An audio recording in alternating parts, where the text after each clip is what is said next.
If the work week is stressing you out and you're searching for a relaxing Sunday morning vibe, then come over and enjoy Sunday mornings with a cup of Joe with your host, Joey Stacks, as he takes you on a weekly journey for your soul that starts with a relaxing cup of Joe. So if you're in need of some great conversation with a splash of neo soul, then you're in the right place. So tune in as we catch a cool vibe with Sunday mornings with a cup of Joe.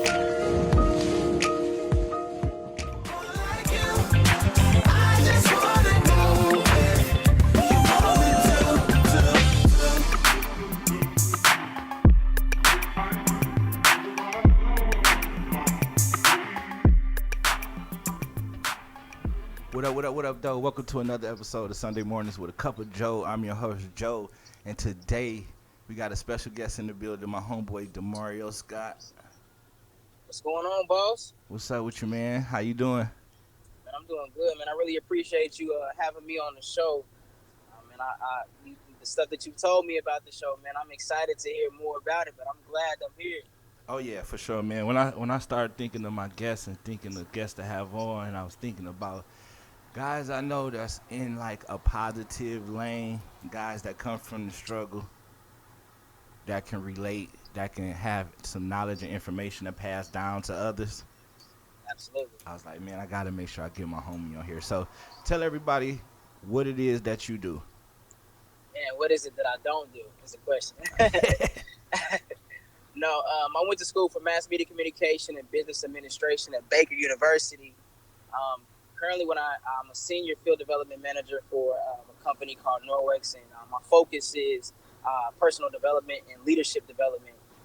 Also, I'm a sales and marketing exec for a company called D&G Visions.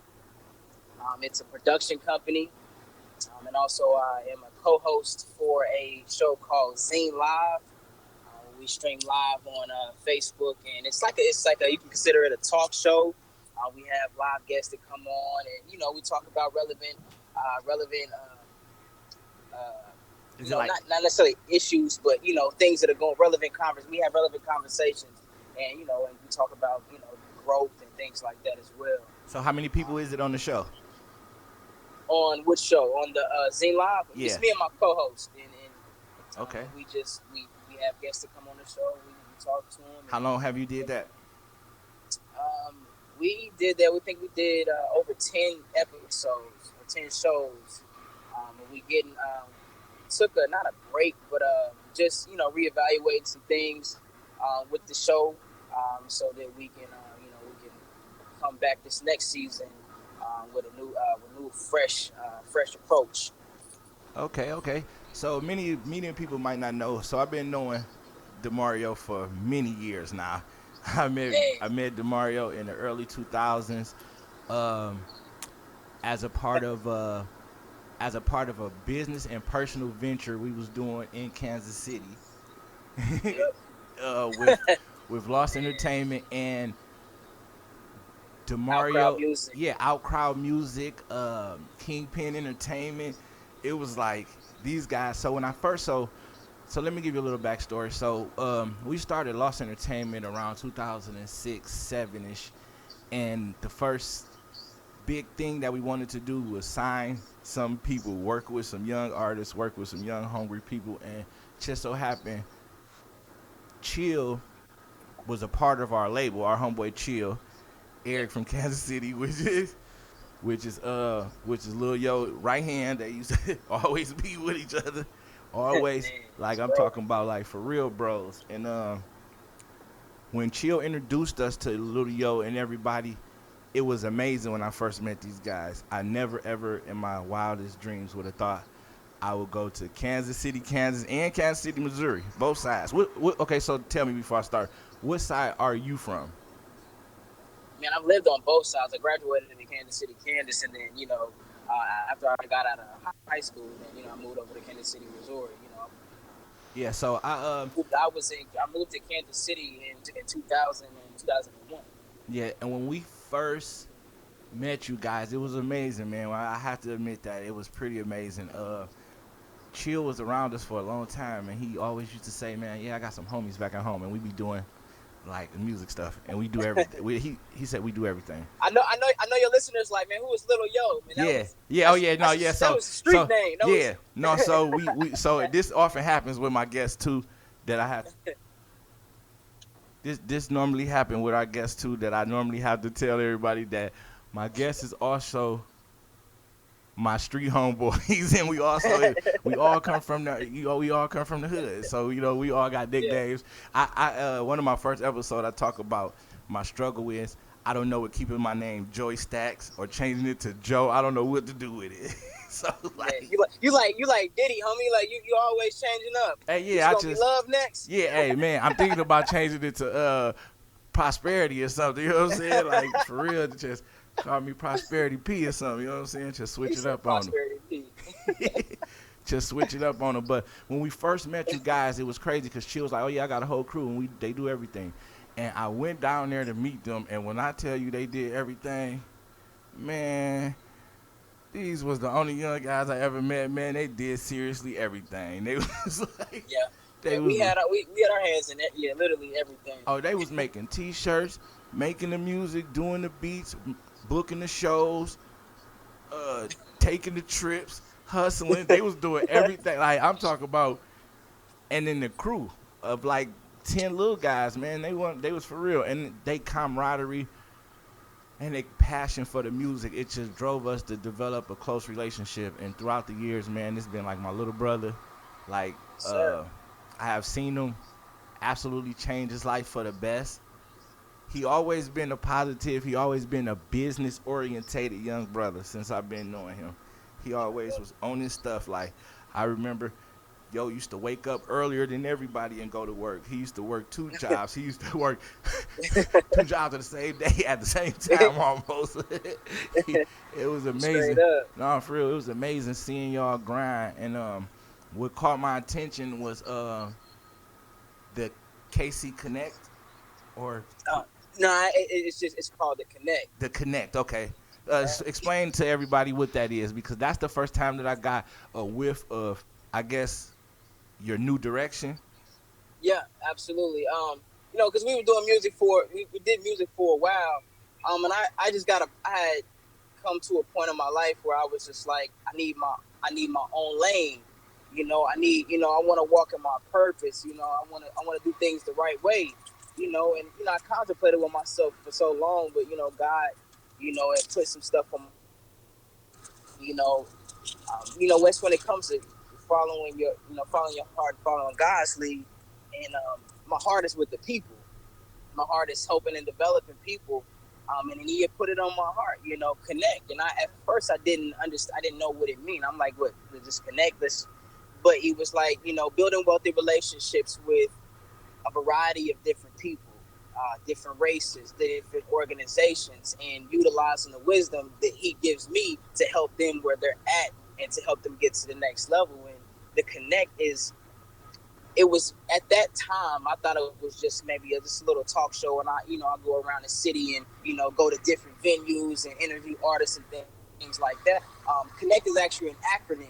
It's Community Outreach Nationwide Network Enterprise Knowledge Conglomerate. Okay. I know you're like, man, that sounds like a lot, but that's what it is. But it's all positive. It was all positive words, though. That's what we like to hear. Absolutely. Community outreach means that I'm connecting with those in the community, from government officials to the school, school directors, all the way down to business owners and, and from artists, and it is not just a platform, but it's a form of empowerment for people, because once you interview somebody, it's empowering. They feel important, and they're inspired, they're motivated, and at the same time, it's creating awareness about that particular thing that they're doing in their life, which is important to them. But now we're giving that same importance to a mass media, not mass media, but a mass of people, and just creating more opportunities. And over time, it started to develop so much. It's developed in so many different ways, and then I was like, man, I want it. Then it put it on my heart, like I want a network. So eventually, one day, I will have a network that will have several different television stations, radio stations, and it'll just be And an podcast. unlimited type of reach. Yeah, it'll be everything. It'll cover everything, but it'll give a platform for these different organizations to get positive exposure, because the media nowadays is consumed with a bunch of negative, things, Man. and we cloud out the things that are important. And that's true. And that's definitely true, because in the media now, so in the media nowadays, I feel like it's a misrepresentation of black culture going on. I Yes, feel like it's a absolutely. I agree. misrepresentation of black culture. I feel like within, and that's another reason why, like I talked to Ryan about this in an episode that I'll air later on. I had to do a lot of editing, but I did an interview with Ryan, and I was talking about how I lost my passion to be an artist. Mm, Because I had lost my passion to being an artist, because I just felt like uh, the misrepresentation of the black culture in the mass media, yep, my artistry almost hinders. It almost adds to the misrepresentation. Even I get it. though Yep. even though I'm telling my story to uplift others, or any other way I can paint it to be like, this is just me sharing my experiences. It Right. it came to me that even even us sharing our experiences in the wrong way, It's poison.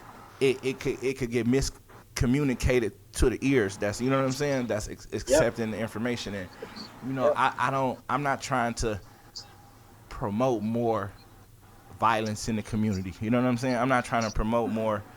We all gotta hustle and stuff, but we gotta be smarter to find new, better ways to hustle. You know what I'm saying. We have to be, Yep. I because agree. it's nobody helping us out, so we gotta really get on our job. You know what I'm saying? And that's another reason why Absolutely. I created, this show. And I keep it audio kind of instead of video right now, because I want to just keep it to the purest form of like sharing knowledge from ear to ear. You know what I'm saying? Right. That's Like a genius right there. listening. And I wanted to tell you, my first time seeing the Connekc, man, you blew me away. I was like, man, which training did he go to? Because I need to go there, man. Your interview skills is on point. Your smile, your presence on camera is tremendously excellent, man. I had to congratulate you on that, man. Appreciate that, man. Also, I want to say that I seen you interviewing and at certain events that I felt that was real special to the culture. Yep. You know what I'm Yep. saying? I seen you at black hair shows, black entrepreneur events, all women empowerment things. And I'm like, like, Mhm. whoa, this ain't Yo MTV Raps. This ain't Yo MTV Raps, man. This is the real Yeah. deal. And I watched a couple episodes and stuff, and I seen you hosting some events, and it was like, man, I was really impressed, man.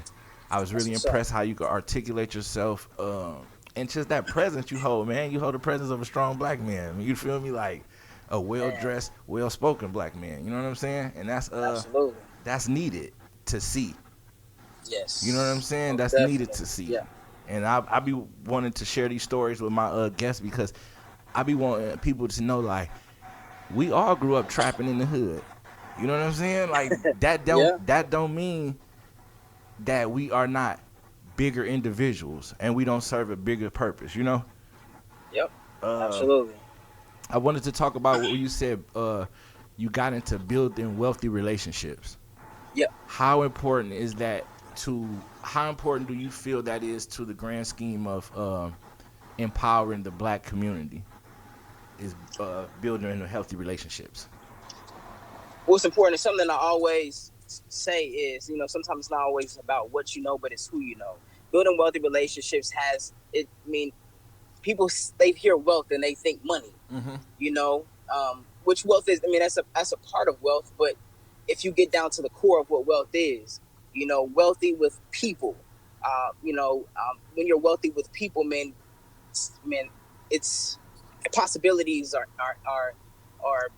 there's no limit on it. There's no limit on it. And being wealthy in relationships, gaining a deeper understanding for cultures, gaining a different understanding for business. You learn so much, because you might be gifted at, accounting, and, but that you may lack managerial skills, but you may know somebody in that particular field, and by connecting with them, you kind of swap. You swap. They teach you how to manage, this thing that you have, and then vice versa. They can learn from you. And like I said, I mean that scenario continues. It continues to evolve as you meet new people, And I think that's a big issue with the culture now, in this society. I mean, in this generation, is because everything is segregated now, And I understand in certain situations, especially when it comes to race. I mean, it's challenging, but when you get to understand and when you get a deeper understanding for people and different, and you continue to meet people, there's so many opportunities. Like that, a simple hello could lead to a million things. And it's just me. That's just me. I'll go out one day and I'll just be by myself. I don't need a crew. I don't need a whole bunch of people with me. I have a conversation with a homeless man. I look past the outer, what I'm saying, and I dig deep to like who that person is, because I could be talking to, you never know who you talking to. It could be God in the flesh. You never know, So just building wealthy relationships. I love people, man. That's a passion. That's a part of my purpose, is to connect with people and teach other people how to do the same thing. What about you? So what about your upbringing? Spark that in you. Spark that people person in you. Like, was this a point of your life that you realized, like, man, you know something? I like. Well, go ahead. Like, no, was it a point in your life where you was like, man, you know something? Like, I mess with people. Like, this is what I do. I'm comfortable with doing this, because I remember when I first met you guys were all artists that had different hats. You know what I'm saying? You all had artists that took care of, y'all all was artists that performed, but you all took care of another business on the side. And you guys always did that. And I was wondering, like, growing up, did you know that you was a people person? No, I didn't, because as a young kid, like third, fourth grade, I dealt with insecurity. I always wanted to fit in. I wanted to be like everybody else. And, my mom always constantly reminded me, it's not going to work, son. That's not who you are. That's not who you're designed to be. I thought things were wrong with me. I wanted to fit in. I wanted to, should I be tall, or, should I weigh this much? Should I look like this? Should I wear my clothes like this? And I was basically imitating something that wasn't me, and it never worked. But I came to the realization that, being comfortable in my own skin, God made me this way for a reason, and some people may look, hey, he's corny, or I don't like the way he does that. It doesn't matter. This is me. And over time, when I was trying to fit in, it was stressful. But when I became one with myself, I seen that this is what people are attracted to. They are attracted to that spirit of just what God put inside of me. And, that's just, it happened over time. It didn't happen overnight. Can you speak on some of the stresses that you talk about that come from you, that come from you being insecure and trying to fit in? Because a lot of people don't like to talk about that. Like, a lot of people are so uncomfortable with sharing the insecurities or the ashamed feelings or trying to be somebody they not, or trying to find themselves in the journey you take to find yourself. A lot of people is not comfortable with sharing those stories. So I wanted to know, like, what kind of stresses did you used to feel when, you was trying to find a place to fit in? You know what I'm saying? Like, yeah. Well, I caught myself in a lot of messed up situations by trying to be something that I wasn't. For example, so when especially with teens nowadays trying to fit in, you end up doing stuff that you ain't supposed to be doing. And just it starts from direction. When my parents had got divorced, I was 5, and I didn't really understand, so. And my father he's always in my life, but there was a point where I didn't have that male figure there at that particular time. And then vice versa, when I was with my father and wasn't with my mother, I didn't have that. So there was an in-between of uncertainty, like, what is right, what is wrong. Of course, you got common sense in there, which everybody doesn't have. For sure. Everybody, my pops always said, if you don't got anything, make sure you have common sense. And I don't really want to say it was stressful. It was just it was just a part of learning, you know, because certain things when you try to, for example, look at this scenario. Say you got a person that can sing. They can sing, they can sing, they can hit their notes, they can everything. And then you got this person over here who cannot sing. And I have the person on the right, hey, sing this song. And they sing and it's flowing smooth. And then I tell this person on here, do the same thing that they just did. Can you imagine what that might sound like? Yeah. Yeah. All right, so that's how crazy we look trying to do stuff that we're not designed to do. And see, yep. You know something? I think about all the times. I remember being a young dude and trying to figure out where I fit in at, you know. I used to do stuff that was unspeakable. that was just me trying to figure out where it was that my spot was. You know what I'm saying? And here's another example. And you probably be able to relate to this with my music. At that particular time when we were doing music, I was so in tune with trying to fit in what y'all was doing. Y'all style. I was trying to rap like that. You know, I was trying to say the stuff cool like that, when my best music came from me just being me and talking on the stuff that was me. I definitely agree. I ain't gonna say sound corny because I always made it sound cool. No, yeah, but I know what you're saying. Yeah, because it wasn't me though. Your style of music, that, you know something, we all had a different style of music. It's just that you are right. You used to like a certain type of beat, a certain type of flow pattern. You used to talk about your content used to be enriched with a certain type of awareness. You know what I'm saying? And everybody around me knew, because a lot of people fabricate the stuff that's in their rhymes, but everybody was around me know when I say I'm on the highway, bro, y'all know I'm on the highway. Yeah, no, for sure. Facts.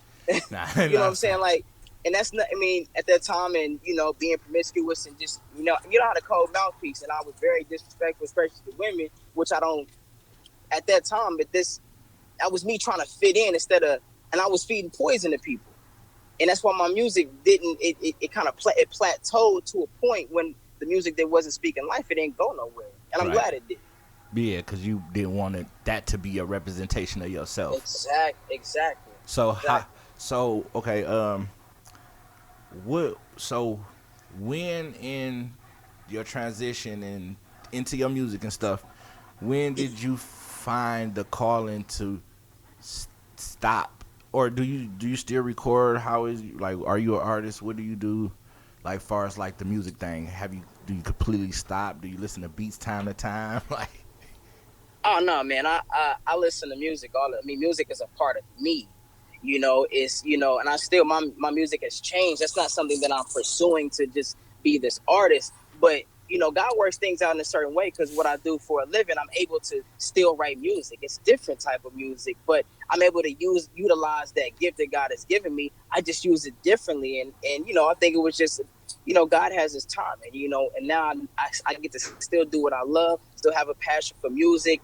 You know, I have an ear for music. That's just a part of me, you know. So now my music is just different. I try to uplift and not dwell on a lot of the negative things, you know, that may be a reality in certain situations, but it's like, man, we can either keep talking about the negative, we can speak life to the situation and help people get out of where they're at, you know, but still be relatable. Right. And see, that makes sense. And no, that does, because that's where I'm at in my musical journey right now. I have projects that I'm going to put out one of my old projects. That's just because as artistic purposes, I really just want people to hear where I was before I made the change of being more socially aware of the content that I put out to people. You know what I'm saying? Absolutely. Because you know, we both got young boys. You know what I'm saying? And it's a different vibe when you be talking certain things, or you see your kids rapping certain lyrics, and you like, oh man, you know, I would hate for that to be daddy lyrics. You know what I'm saying? Like I wouldn't want daddy lyrics to be the 40 with the 30 hanging out the thing. You know what I'm saying? I don't want it. Like, we speak of death. Yeah, I wouldn't want my kid to come up to me during breakfast like, man, me and Tom was listening to your music last night, man, and Dad, what did you mean by when you said you would put a body in a coffin? Right. You know what I'm saying? Like, right. And you making blueberry pancakes talking about it's just music. Your kid like, what the hell? But no, like, so was it was it something that happened to you in your life or anything that made you want to progress into a more positive way? Absolutely, man. It's a variety of things. Um, I had a transition when I was in Kansas City, and death was just around me, and I didn't. It felt like it was getting close to me, especially when I was in the streets doing the things that I was doing, and I knew God had His hand on me because I ended up catching a gun charge, and I was supposed to get 5 years for that. At the same time that I was, fighting that, I'm fighting for custody for my son. And I told the judge at that time, like, look, I'm trying to fight for my son. I'm trying to do the right thing, man. I ended up, previous to that, I got robbed at gunpoint with my daughter in the car. So I told myself after that, I would never get caught slipping again. And that's really the reason that I had my weapon at that time. And the streets make you mean. They make you, it changes you, Oh yeah. but it's not necessarily the right way. And right before I moved to Texas, one of my partners got killed in front of me. And it was a huge wake up call for me, and seeing your partner, fighting for his life. It's a surreal moment, and then the fact that, I go outside and, my car shot up. And I'm like, man, like, what in the world is going on? And it was just the certain coincidence that happened. Like, man, what's going on? Because we were in the club when that happened. I go outside and that happened. So I was at awe, like, man, what is going on? But I just feel to this day like God He was warning me. Like, look, if you keep doing this or you keep living this particular lifestyle, don't get your life right, then that bullet could have hit you. And it's been certain situations where we dodge a lot of bullets and a lot of confrontations and things like that. That was one wake-up call. And then at the same time, I got a big family. I got 5 boys and 3 girls. What type of example am I setting if I'm out here doing this? I know, right? You daddy for real. You daddy. For real, And what's the ages on? What's the ages on your kids? So we 3, 4, 5, 7, 2, 9, 11. Okay, yeah. The twins 9 and 10, yeah. Huh? The twins. No twins. It was just a different relationship. Okay. Oh yeah, and that's another thing though. Okay. So So look, I want to get into that. So how was your relationship with God like up until the moment that you decided to change? Like, how was your relationship with God like growing up, or was it a point that you got a calling, or you know what I'm saying, like what, or describe to me, what would you call it? Did you get saved again, or? Absolutely, man. I'm glad you asked that though. My mother, it was instilled in me at a young age. My mother's a praying woman and very spiritual, and she instilled, and both my father too. They instilled that in me at a young age. And my mother, she told me that God spoke to me when I was 5, 5 or 7. She reminded.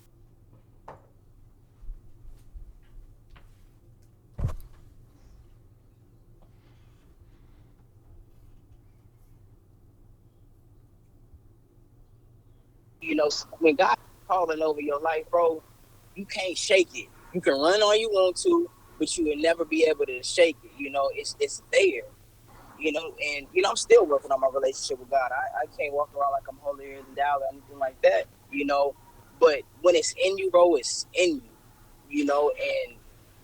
And the more and more that I see how it really is, man, it just makes me want to be more in tune and share that and not be ashamed to say it. Because I wouldn't be where I am right now if God didn't have His hand on my life. I would not take any credit. I never will, and I share it on any platform.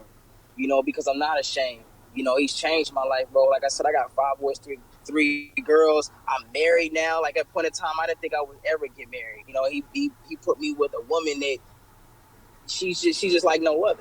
She's patient with me. And I could be something difficult to deal with, but I've been on different platforms around different people, and it's just, man, I say all that to say that, when you have a calling over your life, man, you cannot shake, like run away from it. A lot of people of people like to run away from the calling. Man, I was running. I was running. I was running to this day. You know, I still have a little run in me, but God be like, nah, I ain't gonna work, and He'll shake up my atmosphere quick. You know, and like He'll humble me up. You know, but yeah, man, it's I'm thankful, man, really. So before you, so did you? So was it a point in time? I'm trying to see, like, was it a point in time where you wasn't going to church and you wasn't in tune with God, and then stuff happened, and then did you reach out to God, or did you hear the Oh calling yeah, from Him, or you know what I'm saying, or and at the time, you know, what are no, some I of the get you. what are some of the steps, like what are some of the small steps that you made, like what were some of the first small steps that you made to turn your life in a certain direction? Because a lot of times with us, we like to always put stuff off, like, man, you know, I can't do this, or like, I ain't rich enough to, you know, Yeah, to care about other yeah, I people was. right now, you know what I'm saying, or it ain't no sense of me changing this, or Oh you yeah, know, a lot of people absolutely, don't man. know I was where at to a. change. I was at a point where I lost everything. I came out of a very challenging relationship, and I lost everything, bro. Like I was pretty much homeless, you know, and you know at the same time still trying to fight for my kids just to be in their life, and I was just at a place where it just seemed like there was no. It was I was low. I was low, man. The people around me were acting funny, you know. Family was distant. Money was money was all the way messed up. Losing job. I mean, I was at a point where it's like, man, like what am I supposed to do? You know, and just being alone, bro, just really feeling alone. I don't know if y'all even know what that feels like, just to Oh be yeah. alone, and not just saying you're in a room by yourself, No, but no. I you. so I would share this. Like, I've battled a bout of depression a few years ago.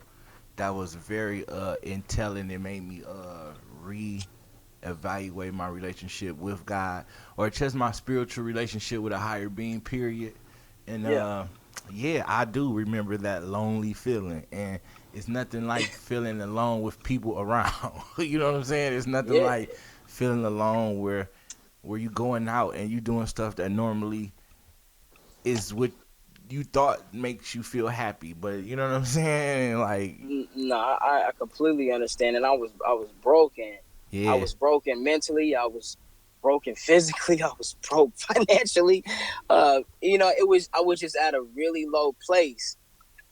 But God just it was something in me that would just it was a drive. It was a drive that said, nah, don't you better not give up. You better be strong. You know, my mama she used to tell me, because she was like, son, you don't know how strong you are until being strong is the only thing left that you have to do. man, And I sat on that, man, and I just kept pushing. I kept learning more, and I never stopped.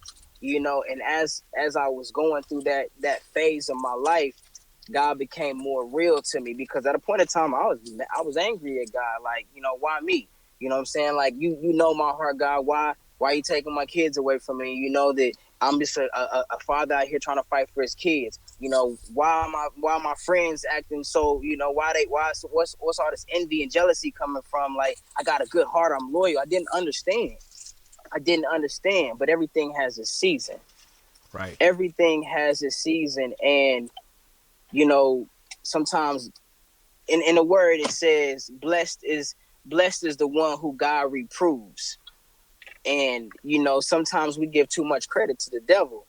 Oh, the devil be messing with me. He doing this, and sometimes that ain't the devil. That's just God, shaking up your atmosphere to either get your attention, or you in the process of a transition. And in my case, I was in the process of a transition. I went from not having, I felt like I wasn't having, always had enough because of this provision over our lives, to doing the things that I'm doing now. So that wake up call, it really it did happen. Um, I would say like 2011 is not yet 2000 the mid 2000s, from 2009 to 2011. In that period, really 2011 is when I really tapped into it. Like, you know what? I don't want to be like nobody else. I want to know what I'm supposed to do. And and then I found myself getting into word, trying to understand it, praying, and just, sometimes we don't know all the right things to do, bro. So that's what I was Sometimes you about to want to be ask like, you. Like, what difficulties did you have? Because like I know a lot of people. Because like right now I'm into I'm into like meditation and stuff, and you know what I'm saying, trying to get a good yeah, sound mind and body. And I actually use my meditation time as a form of prayer.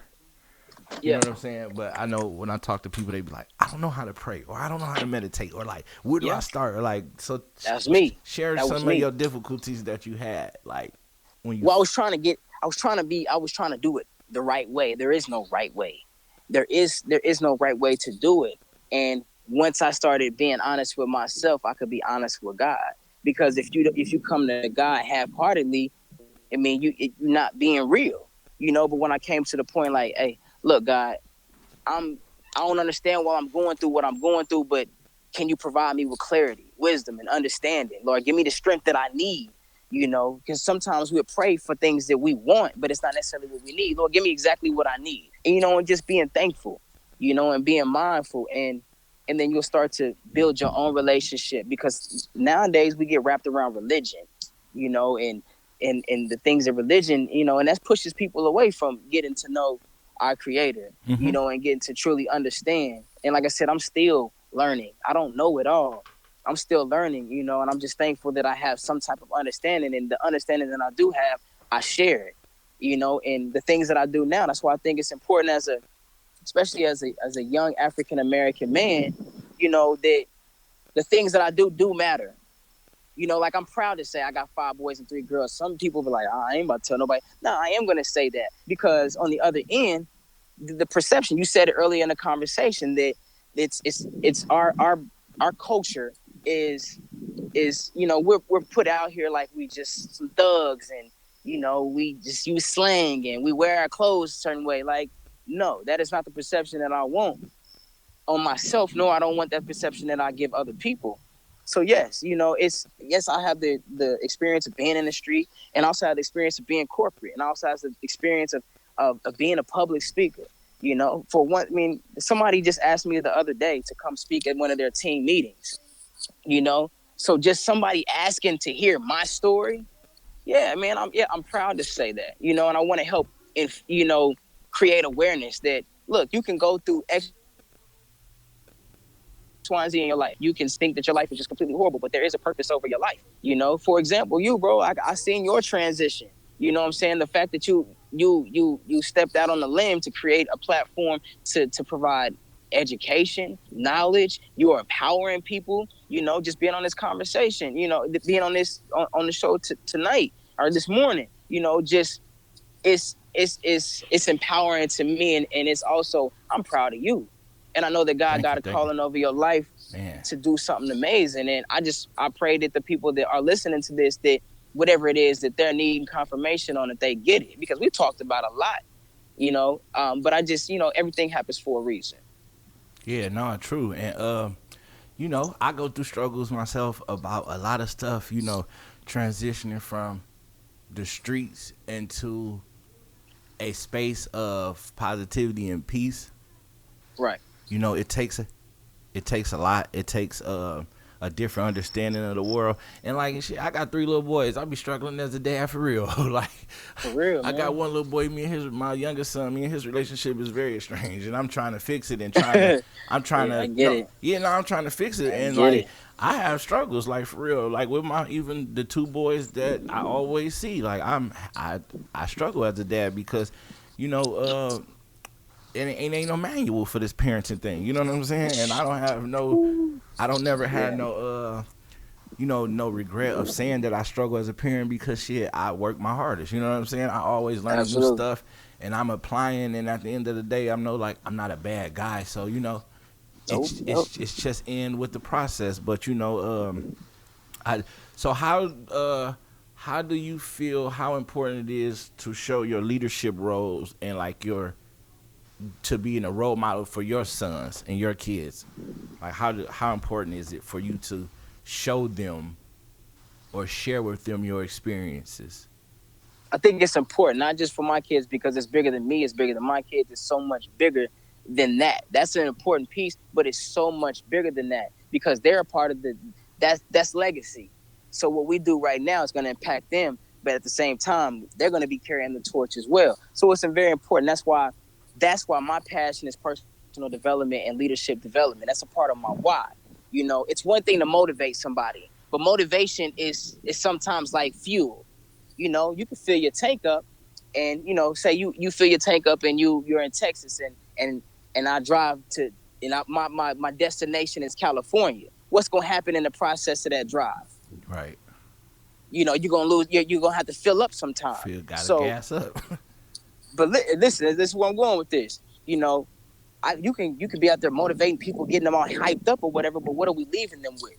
You can give a man a fish, and he'll eat for a day. But if you teach him how to fish, he'll eat for a lifetime. My goal and a part of my why is to teach people how to eat for a lifetime.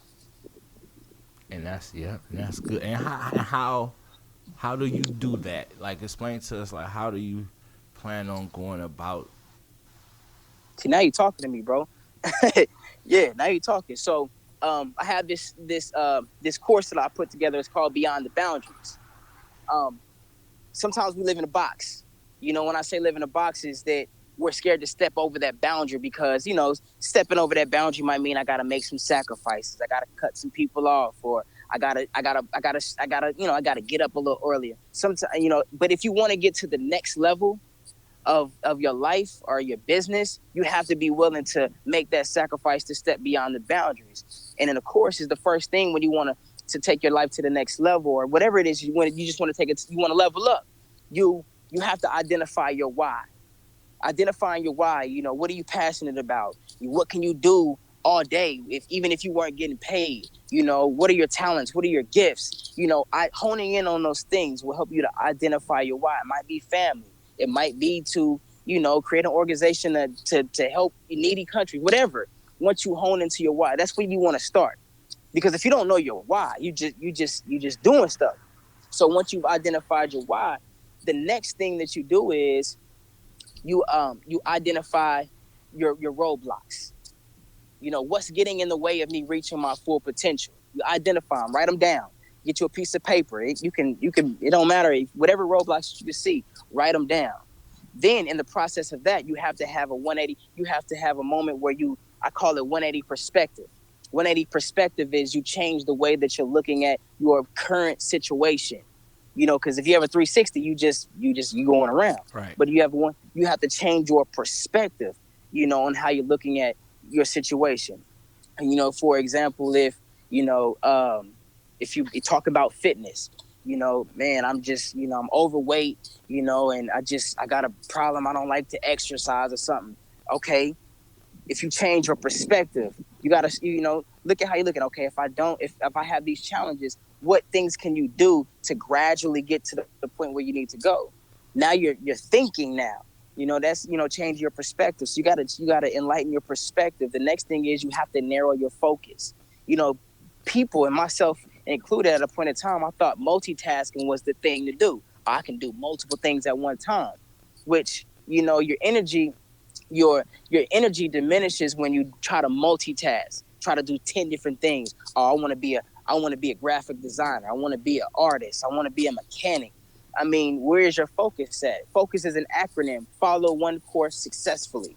Okay. Once you narrow your focus, identify at least three things at a time. You're able to, or one thing at a time, but you want to focus on that particular thing, complete it.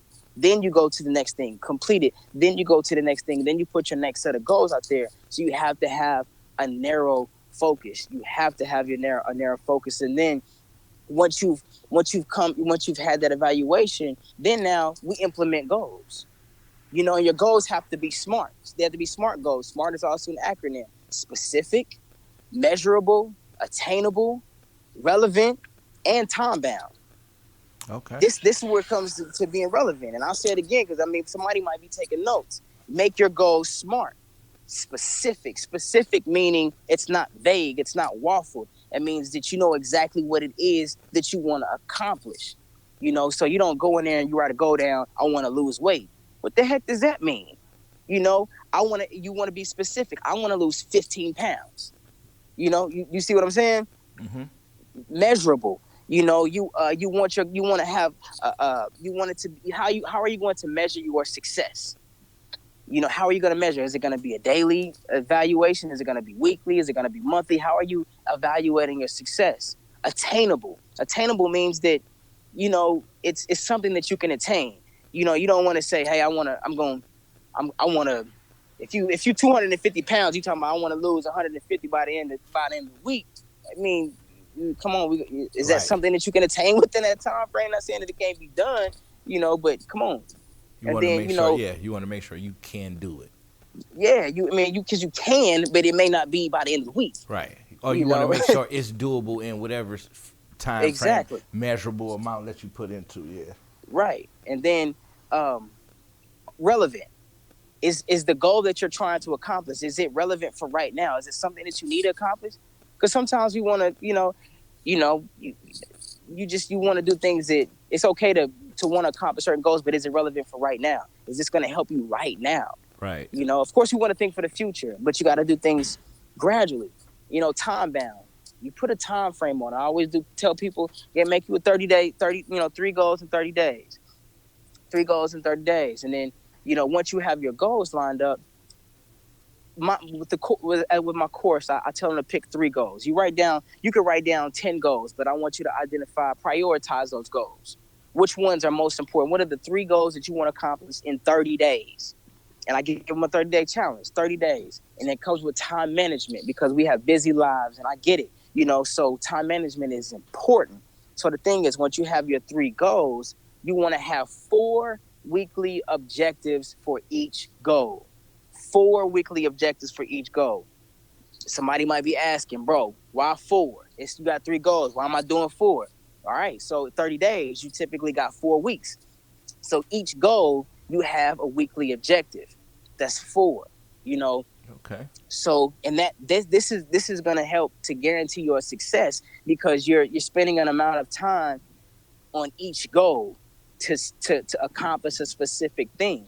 So an objective is what am I doing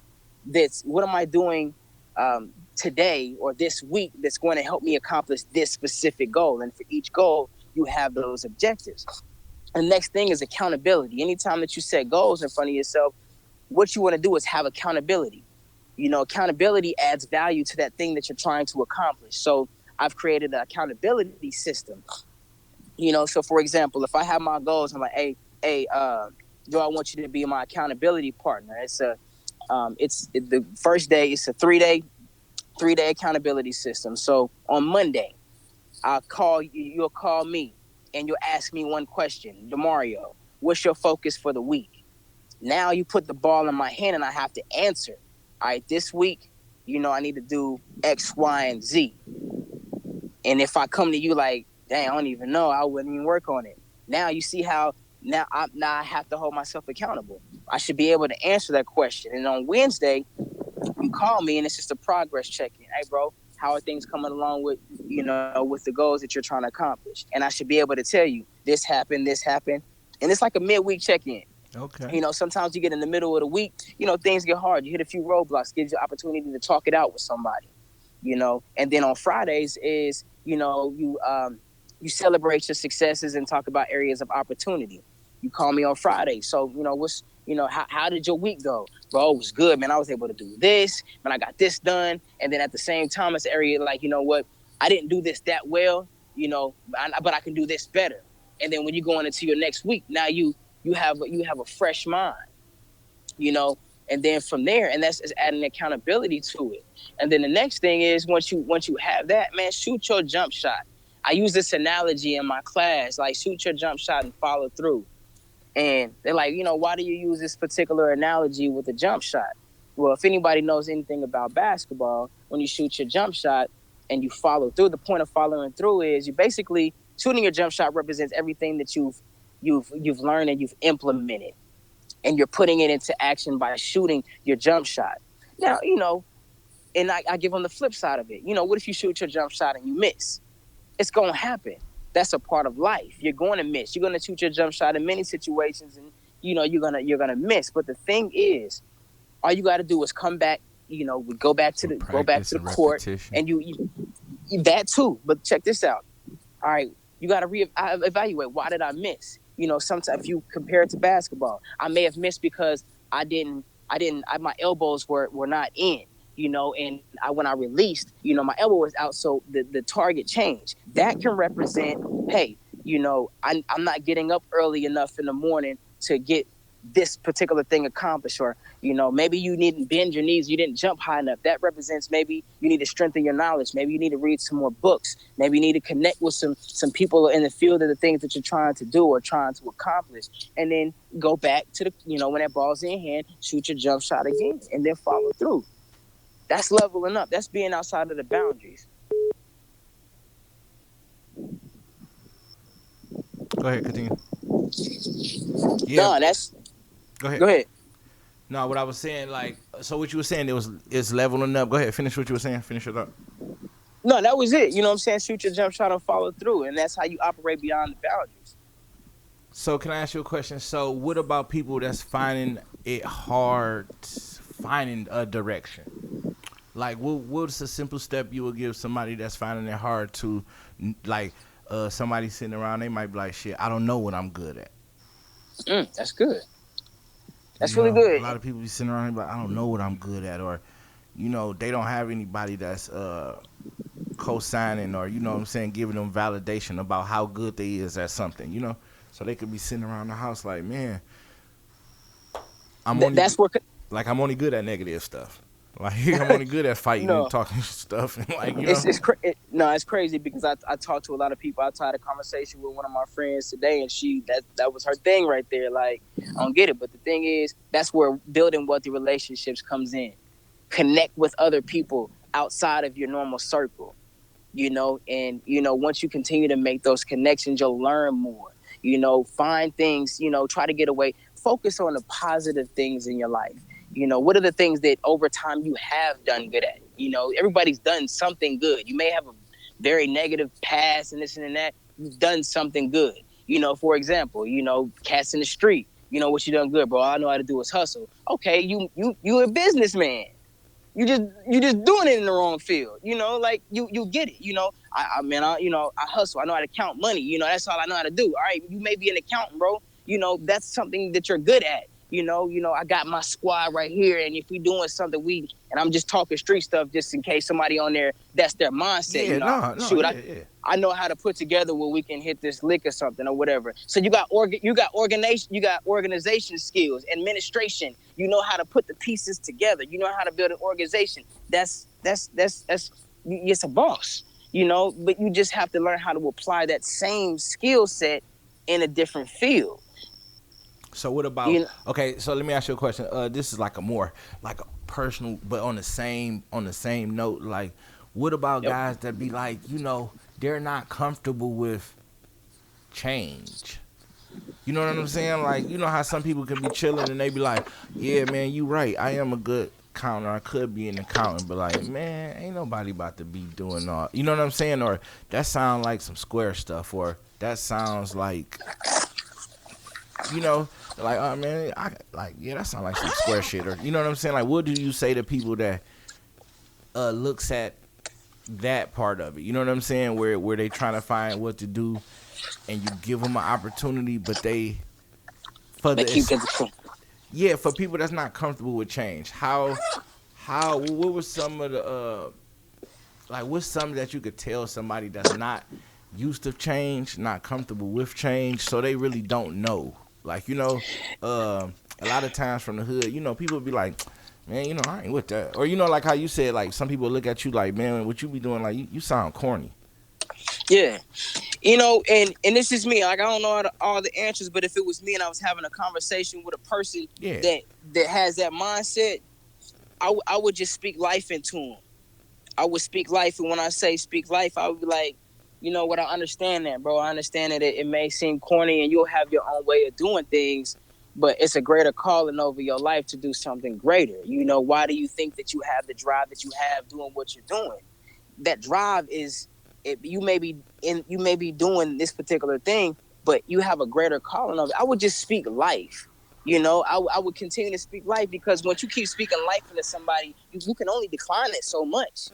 If Right. I'm gassing, and you can say gassing up, but I'll just use that terminology. If I'm gassing you up, dang, bro, you know what I'm saying? You like, bro, you got bars, but you right, man, you cold on that recording, man. Like, you ain't gonna be like, bro, shut up.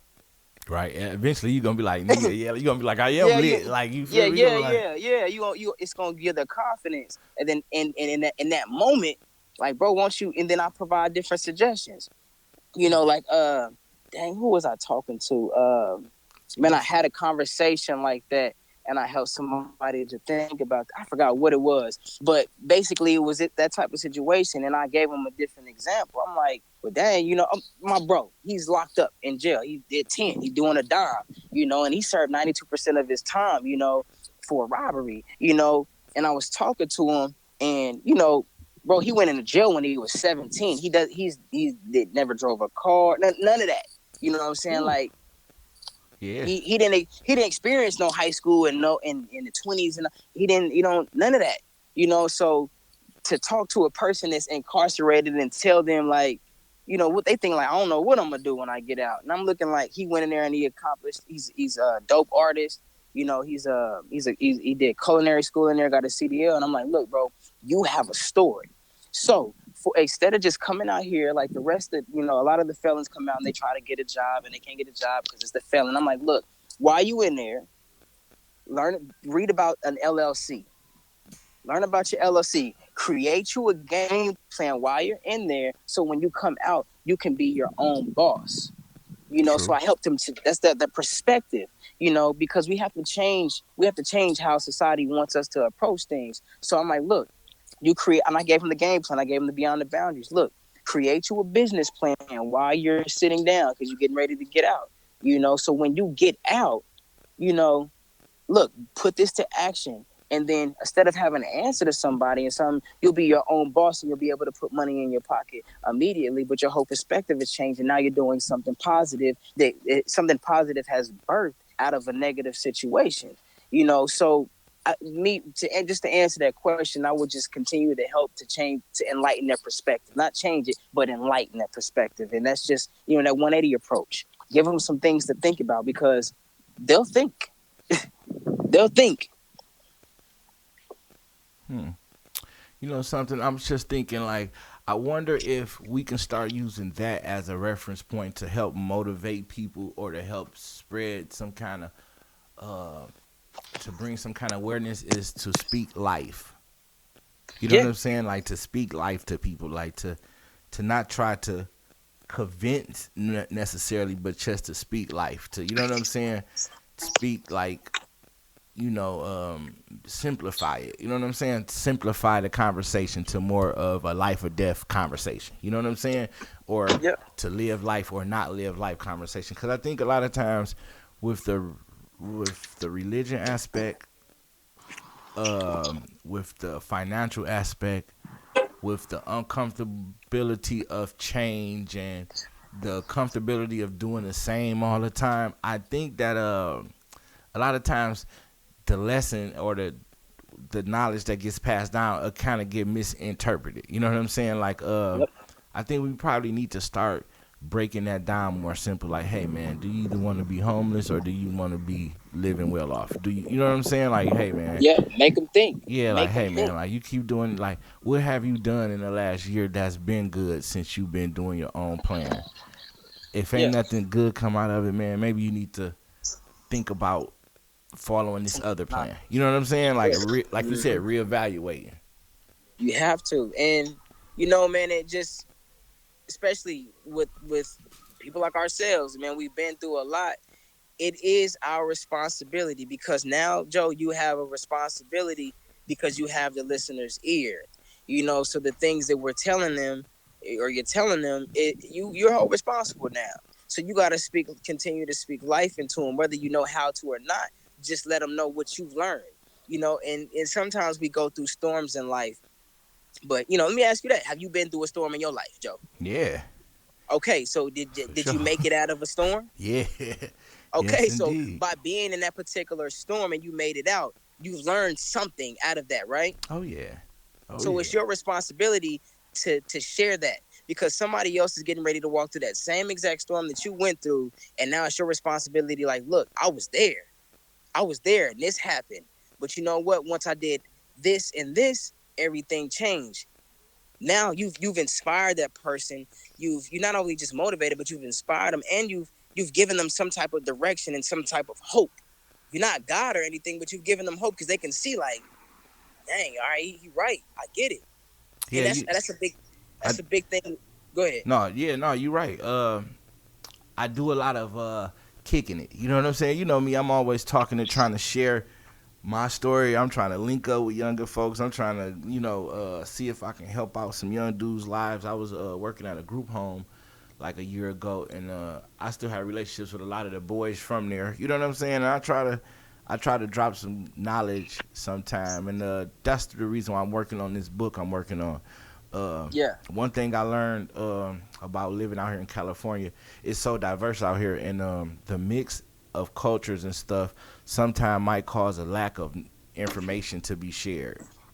You Yeah. know, and a lot of times on our end with being black, a lot of people have a misunderstanding of what it is to be black. You know what I'm saying? So they might not understand why a lot of things are the way they are, and Right. I wanted to write a book to give you an explanation that was not from a scholar point of view. You know what I'm saying? Right. And not Yeah. from a for dummies point of view. You know what I'm saying? And not from Relatable. relatable, not from a preachy point of view or nothing, just from what it is. This is just the real about our culture, and this is what you don't understand, because a lot of people, when you start talking about like slavery and stuff, a lot of people think they know or think they have an idea about the time frame, and they 400 years and yes, this and that, but I don't think people understand, like, we haven't even been free that long. Right. We haven't even been free that long. Just 50 years ago in the 1950s, and they were still sicking dogs on us. You know what I'm saying? Like, they were still treating us unhumane. And at the time we was fighting for civil rights. You know what I'm Right. saying? So I want to share the view from people like you, people like me, people like people that we have that can share a point of view from coming from nothing. You know what I'm saying? Coming from Yeah. the slums, Ben, like you said, Ben had gun cases, Ben been sliding and riding. You know what I'm saying? But also found direction. You know what I'm saying? Found a greater cause. And like a lot of times when you run into people that found a greater cause, it's always on a certain particular time. Like oh yeah, I was at church and ran into the new minister dude, or you know what I'm saying, or like this is the community leader guy. But a lot of times when we meet people, we not sharing just relatable information. You know what I'm saying? We not sharing like it's always to put spotlight on somebody and not really to help people out. And that's what I really want to change that. I really want to start, like you said, I really want to make it to where people feel like they can reach their goals. People can have a formula, like you was explaining, on how to reach your goals, how your goals are obtainable. And yeah, man. So about your webinars that you do, because you said classes and everything, explain to people what exactly it is that you do. Well, I mean, it's a variety of different things, and my trainings are different. Like when it comes to what I do for Norwex is, I mean, I really assist with the onboarding process of our consultants. So do you want to explain your company and what y'all guys do? Yeah, absolutely. Norwex is a direct sales company, and what we do is, we want to radically reduce the chemicals in the home. So we have a household cleaner products, and we have the top of the line microfiber. And if anybody doesn't even know anything about microfiber, to be considered microfiber, it has to be 1/6 the size of a human hair. But our microfiber is 1/200th the size of a single human hair. So basically, if you unravel one of our viral cloths, it'll stretch from the Gulf of Mexico to Canada. So basically, the density of it is able to. All you got to use is water. You don't have to use any chemicals with it. It's a silver agent inside of it, which is the purification. the purification that eliminates the bacteria from a surface. And then we have all of our products are, there's no chemicals in them, and they're naturally sourced. And then also we have an amazing compensation plan for our consultants. So basically, it's really not just a company. It is a promise for a brighter future, and, helping to create safe havens in our homes. Because if you think about the chemicals that you use in the home, bleach, Windex, anything that those fumes and those Pine chemicals, saw, everything, pine saw, it's fabuloso. toxic. And a lot of us aren't aware of those things because, that's what we grew up on. So we like the scent, we like the smell, but it's really not, it's not cleaning like they say it is. Because if you look at the bottle, and I challenge anybody today that's on this call that want to challenge anything that I'm saying, on that bottle of bleach or that Windex or whatever, look at the back and read and see if you can read the stuff that's inside of that. And when you have challenge in pronouncing the stuff on it, that'll let you know that what you're using is not necessarily good for you. And then there's also a fact that over 200 chemicals have been found in the cord blood of newborns. 200 chemicals, bro. Also, they say that indoor pollution is the top five highest ranking environmental concerns in America today. And that the ocean is consumed of 40% plastic, and they say that by 2050 that we'll have more plastic than fish in the ocean. So, Wow. Norwex is creating sustainable solutions so that we don't have to use, plastics and things like that. So we create solutions and alternatives for the things that we're using. So our consultants, when they sign up, then they're basically just sharing this opportunity with others by having, we call them parties, and just sharing it with others and help to create safe havens, and, our core values are integrity, trust, and respect. And that's something that I live on, so I've been with this company for 3.5 years. I love the culture of the company. It's really making a difference. And if anybody wants to, look it up. It's Norwex. It was originated I seen you the in other Norway. day. I think I seen you the other day at an event. Yeah, it seemed like a lot of happy people. It seemed like a big bash. It seemed like I didn't know what I was watching. Everybody's asking me that now. Like, boy, what is this? And I didn't know what I was like, watching. what is I it? was like, shit. Yeah, I know everybody looked happy, for sure. Yeah. And a lot of the people that I work with, that I get to help with their business is, they deal with medical issues, or they're just single, stay-at-home moms that are trying to get an extra income, or they're really trying to live a healthier lifestyle. I mean, these are real people. We have an opportunity to make a real impact, and I'm thankful that God put me with this company, and I'm able to. Is your job, do you recruit sellers? I don't recruit. That's what our consultants do. I'm a senior field development manager, and I'm responsible for our consultants in North America. So you oversee the consultants that recruit people. Yeah, I basically help develop the field, and in their growth as a consultant. They have 7 levels of leadership. You start off as let me tell you the process. Yeah, go ahead. If we got time. Hey, this is my platform. We unlimited. Especially when it's talking about positivity, man. As long as you got the time and you want to share with us, that's what we're here for. Absolutely. So, for example, if you wanted to sign up as a consultant, you'll pay $9.99, was basically for the shipping. And what happens is, in 2 to 3 business days, we'll send you what we call the party starter kit. And in this starter kit, break it down one more time for me. How much was it? $9.99. That's just shipping. So you just basically. So I'm paying $10 for shipping, right? $10 for shipping, exactly. Okay.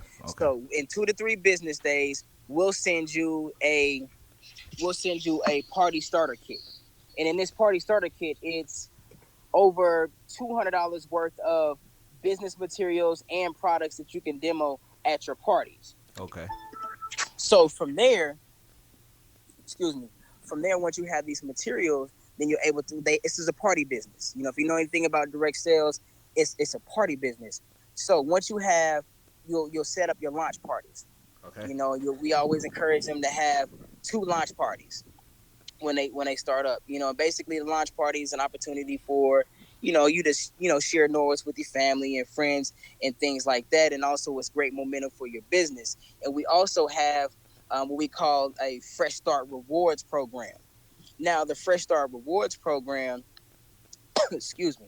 The Fresh Start Rewards program is a well-equipped business plan for your first 90 days as a consultant.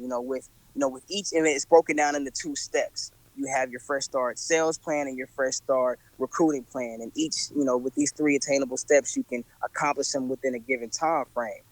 So, for example, like with the sales plan. So this is a 90-day business plan for them when you come in as a new consultant, because we want to set you up to succeed, not to set you up for failure. Because a lot of people that sign up, heck, they don't even know anything about this type of business or this industry, and they don't know. So like when you hit your step 1, you've sold $400 in subtotal A sales of the products, which is subtotal A sales is, retail minus tax. Okay. Once you sell that, then we'll send you approximately $136 in free products for you accomplishing your goal. Because we're a very generous company, so we're going to send you more products, basically. Right, to keep your parties lit. Exactly. And step 2 can be accomplished by holding 2 parties. That's your, host their first launch party and then have a friend host the second launch party. That's $1,000 in subtotal A sales in your first 30 days. Now, when they accomplish this goal, they earn approximately $180 in free products, along with $350 they can put in their pocket, because you earn 35% commission off of your sales, and as a consultant, you get a 35% discount on the products that you purchase. Okay. So I could go on and on about it. No, this is what we want to hear about, because like I said, what you are offering is an opportunity for people to become a boss. So like that's what this what this show is about. So like, yeah, like I know you probably do this pitch like 1,000 times a week or whatever, but like, yeah, this is what we here for, because like somebody might hear this and be like, I'm sitting at the house wanting to make some extra money, or somebody might be like, I'm looking for a avenue to, you know what I'm saying, to blow up and be bigger or be better or bring in more revenue, and this could be the opportunity. And $9.99 ain't that ain't that much, Right, you know what I'm saying? But you look at it like this: within 60 days, you can earn over $500 in free products and $700 that you can put in your pocket in 60 days. It's not a gimmick. That's not a sales pitch. That's the opportunity that we're offering. And this is the opportunity we encourage our consultants to share with others. That's just the income portion of it. By you selling the products to different people, you're helping to create a safe haven. So you're helping people to get these chemicals out of their homes and create safe. So this the thing though. Do you use the chemicals in your house? Like, are you an active user of it? It's a transition. It's a transition. I don't use them the way I used to use them, and really, I'm against it now. Let's say I'm still making the transition, because now that I know these things, I'm held accountable. Right. So if I continue to use them, then then I'm like a fool. I'm like, I keep using. Now there's certain things that I'm still trying to find. Is this going to really work? It's a transition. Yeah. But now I'm more aware than I've ever been before. And, in my house, I, getting my wife to make that transition. And we have the enviro cloths in the house. I use the products in the house. I use the products. That's what I'm asking you. Do you use the products in the house? Oh, heck yeah. Yeah, that's what I'm asking. Like, do you use them yourself? Like, are you in the house, like, when you got to go, like, say the kids spill something on the carpet or on the table, like, are you using the microfiber cloth? Yes. And the kitchen spray or something? Are you using it? Yeah. I use this stuff as faithfully, and I use it as much. And this company is growing big. Let me tell you this story. My pops, my pops has his own tour bus, and he tours with all the entertainers that you could think of. And he's on tour. He was in, I think, New Hampshire, and he was wiping down his bus, and he had Windex, and was wiping it down with a regular cloth. And believe it or not, there was a Norwex consultant who saw my father. She does not know this man. She doesn't know this is my father. That's cool. And crazy, she went over to him. She's like, she said a story. She's like, I saw him doing this, so I wanted to go over there and say something. So she ended up went over there. My pop's a big black man, so she went over there. Not the most approachable person, if you see, if you don't know. He's a friendly guy, but if you don't, yeah. He don't look mean or nothing, but he's just, Yeah. But she went over there and she told him, she was like, I work for a company called Norwex, and she showed him the picture, and he was like, oh, my son is the director for this company. And she thought he was just, Just he was talking. trying to get him away or whatever. Yeah. And he was like, yeah, my son's DeMario Scott. And she was, oh my God, that's your son. And, it was, but it's cool to see that happening because it lets you know how much of an impact we're making across the globe. And there was a few other situations that happened. My grandmother's a consultant. Some of my cousins, they had ended up finding out about, it's grown. Let me ask you a question. So personally, have you turned on somebody that made a difference in their life, like that you personally knew? Like maybe a close friend, a family member. Have you turned somebody on to Norwex and they was actually able to boss up? Yeah, bro, I work with hundreds and thousands of people that, I'm talking about that personally, like out of your life, that since you found out about this and started doing this, have you gave the opportunity for somebody and they actually took advantage of it and it worked for them? Yeah, my grandmother. Yeah. She's an example. My grandmother, my mom, she constantly trying to get products, all the time because they understand the value of. It's not a sales pitch. This is a new lifestyle, and it's dope. It's dope. Once you start thinking about it and look into it, it's like, dang, that is cool. That's really cool, and it makes sense though, because the things that we're doing right now, when it comes, I'm a pet peeve. I hate when people litter. Like, I really hate that. Like, people like, dog, the trash can is right there. Why you just throw it on the, like, that annoys me. And my wife, like, I'll be outside all day picking up trash because it bothers me. But I'm glad that I feel like that, and I'm just more aware of certain things, So it's a lifestyle, and I think it's a dope lifestyle because eventually, bro, you're gonna have grandkids, and they gonna be in this world. And if we destroy it now, then they gonna be living in mess, literally mess. For surely, yeah. So who turned you on to this? And what were you doing before then? Like, give us a little time frame. Like, what was you doing right before somebody put you on to this? This was my transition. This was a part of my transition when I left Kansas City. This was before I was married. Me and my wife were together, but I was working at another place called Encompass, and I was a quality assurance analyst for online lending. So listening to calls and making sure they're following compliance guidelines and federal guidelines and stuff like that. But I feel like we were taken from people. I worked for that company for a while, but I got a heart for people, and I was like, man, we taking from these people. We putting people in debt. I talked to my wife. She wasn't my wife at the time, but I was like, I just don't feel right no more. I don't feel right working here. And I advanced in leadership, and I busted my tail, and I'm like, man, something ain't right. And then, I ended up taking hits in life, bro. We ended up losing our house. I lost not one, but both of the cars. And just going through a lot. And it's like, and me and my wife was at a breaking point. Like, I don't know if we want to do this, and God put on my heart. That's when you need to move. Do we need to move to another location? It's like Texas, and came down to Texas on my last check, and with my Tahoe, with everything that we had in the back in the trailer, and came down here, and we stayed with my mom. Me and my kids stayed with my mom in her living room, and her it's basically a studio. It's a 1-bedroom apartment, and me and my kids stayed, and my wife stayed in the living room for an entire year.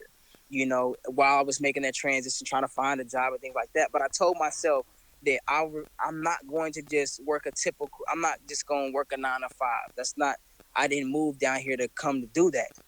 And I kept continuing to follow my passion. And then how did you, cause moving down there with your kids and your girl and staying in the living room, I know it had to be a little stressful maybe. Oh, heck yes. How did you find the motivation to keep pushing? Because a lot of times, that'll send people into a depression. With It was very it was cool in the beginning, but it got very challenging and very uncomfortable.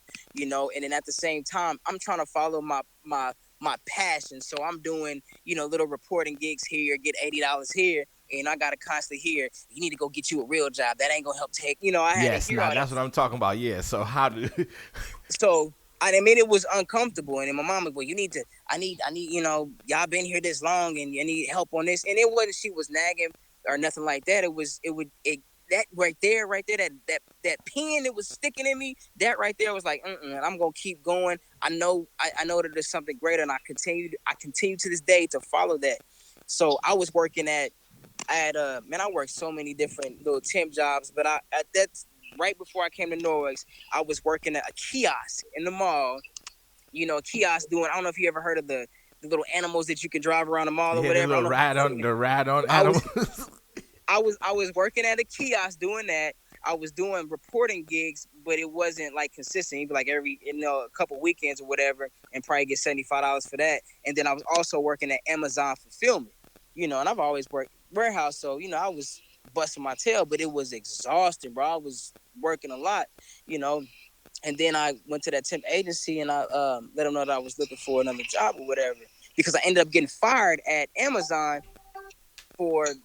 It was crazy because I mean it was something that I thought was right, and because at Amazon, just backstory on the Amazon, they have these robots that ride around that get the products or whatever, and there's this zoning area and you're not supposed to go past it. And something that fell off one day, I'm like, man, I ain't about to call nobody to come and get this, and it's like 2 steps away from me. I'm gonna just go over here and get it. Walked the line, crossed it. 10 minutes later, they called me and like, you violated and then they fired me right before Christmas. Man. For walking inside the no zone, the robot lane. I was just trying to do something. I thought it was right, and I got fired right before Christmas, and it was crazy. How did it make you feel, bro? I was very upset. I was down. I thought it was stupid, but I mean, I shook that off. That right there, I shook that off. You know what? It wasn't meant to be. I'm about to keep pushing. So I went right back to the temp agency in the morning, and I'm like, look, I need another job. And they was like, well, we have this place called Norwex. We'll give you the website, go look it up. I didn't know anything about this company or not a lot about direct sales. But I went in there with a determination, like, look, I'm gonna learn as much as I can where I'm at, and at this particular position, I was just claiming I'm gonna learn everything. I'm gonna be the best that I can be at this, and it's gonna lead me. It's gonna lead me somewhere. I'm gonna be able to do what I love. So I went in there, started off in the call center my first year, learned everything. I lost my truck when I got to Texas, so there goes transportation. So the job is in Capel, Texas, and we lived in Las Colinas. The bus line doesn't run to Capel. So I told the lady, and she was like, well, either you can find a way to work, or we can wait on another job. I'm like, you know what? I need this right now, so I'm gonna take it. So every morning, I would catch 3 buses and a train, and then I would have to walk 30 minutes to work every day for training. So I did that throughout the whole entire training. Nobody ever knew. I would just put my little shirt, my button up in my bag so I wouldn't sweat it out walking, because Texas hot. Some days it'll rain or something, so I did that throughout my entire training. Nobody ever knew, and I ended up sharing it with them, and they were like, oh my God. But I kept in the drive. I came to work every day suited and booted, and they used to always make fun of me. Bro, what, you going to church or something? You about to preach? And I'm like, nah, bro, I'm on a mission. I went in there, took care of business, and just continued to evolve. I ended up being able to work on a major project with the transformation of our system, because it went to one old system to a new system. This is my first year too, so I got to work with IT. So I helped them with that. Then I had an opportunity to go to my first leadership conference. So, conference that you've seen, that was national. So I got to go to my first leadership conference.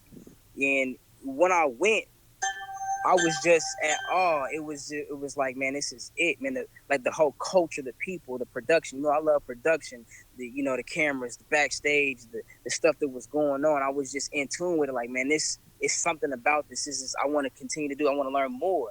As soon as I got back, I ended up getting a promotion to a senior support specialist. So I was helping our high level leaders, and then they, and I ended up building a rapport with all of our leaders across the field. And then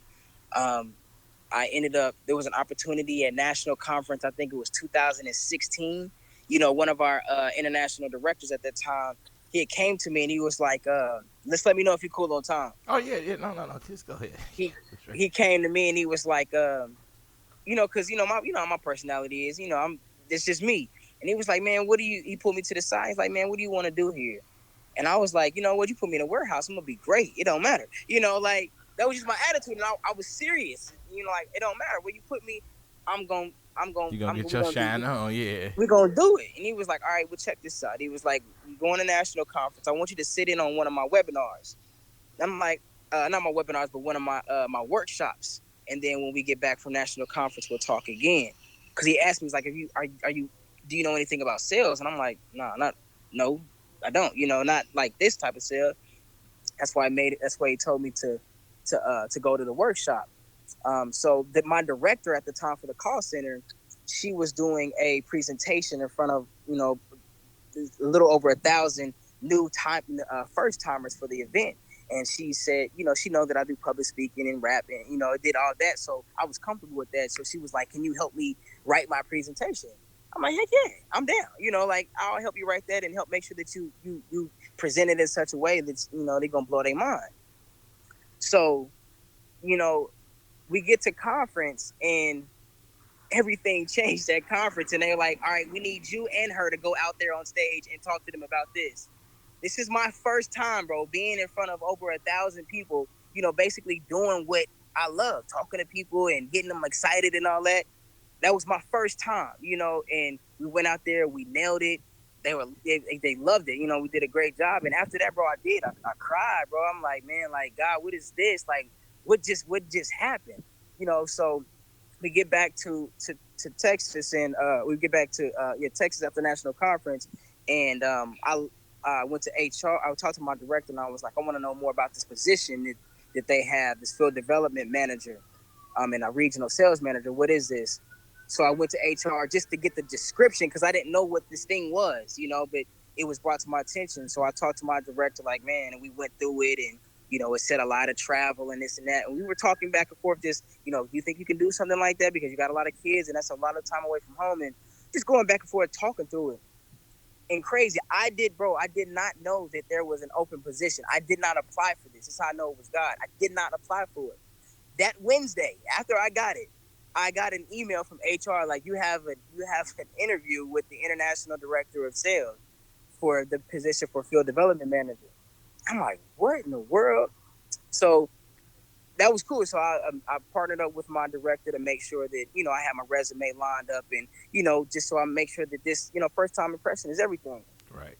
I had my interview. It was a great interview. And he was like, if we're interested, you'll have an interview with our vice president of sales. And then, after that, then you'll have a interview with the co-founder. So I ended up having an interview with her. Went great. And then it was just like a space and time, because I didn't go around bragging like I'm about to go for this promotion. I was really quiet about everything because I'm like, if this is for me, God's gonna make a way, and if it's not, I'm still gonna be thankful that that I got a freaking job, that I do this. So, after that, they ended up calling me in HR, and I'm thinking like, dang, what did I do? I'm thinking I'm in trouble. Like, God, dog, I thought I was doing everything right. You don't get a call from HR. You ain't always, sometimes. Yeah. I'm like, dang. I'm like, man, I'm trying to make progress, and they call me to HR. So I go in there, and she just sat there, and I'm like, dang, Braxton. I'm just thinking, what's going through your mind, you in HR. So she was like, you've been doing an amazing job since you've been here. Your growth is remarkable. You help people out. You're just always willing to go above and beyond. And I want to let you know that you got the job. And I was like, blessings. And that was the first thing. And she was like, I want to let you know that your income is going to almost triple from where you're at now. Dang. And I was like, it ain't about the money. And I told them that in my interview. I'm like, this is not about, I'm not a person that runs after money or trying to secure the bag. I didn't say that, but I did tell them, like, this is not about money for me. This is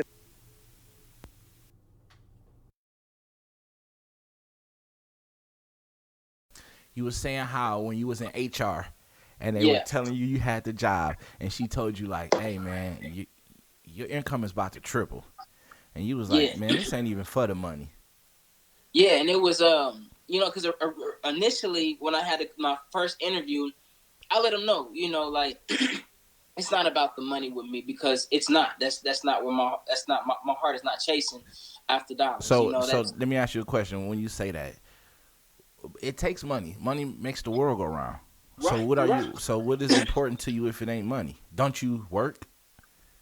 Absolutely. And the thing is, but I don't chase money though. Okay. My thing is, if you passionate about what you're doing and you following God's calling, money will come to you. See, everybody talking, I'm about to go get this bag. No, money gonna come to me.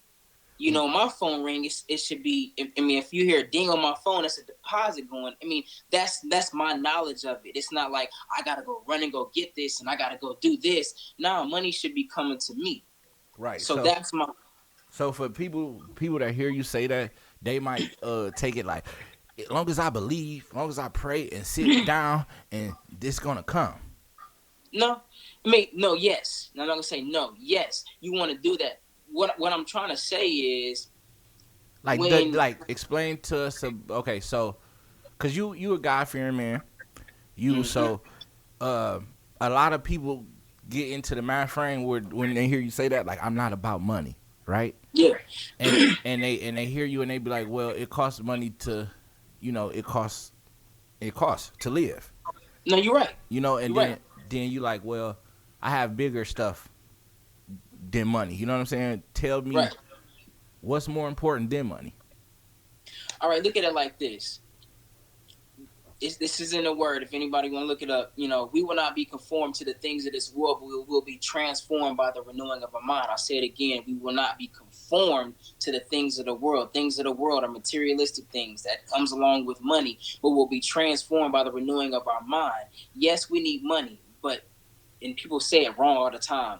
Money is the root of all evil. No, that's incorrect. That is an invalid statement. If you hear anybody say that, it's wrong. The love of money is the root of all evil. I don't love money. It's materialistic. I can't take it with me. I value my health more than money. I value family more than money. I value, things that you have to hold on to. Money, yes, money is important. And the thing is, I'm gonna have plenty of it. So I'm not ever gonna worry about it, because the more money that I have, the more people I'm gonna be able to help. So yes, we need money to a certain extent, but I don't glorify it.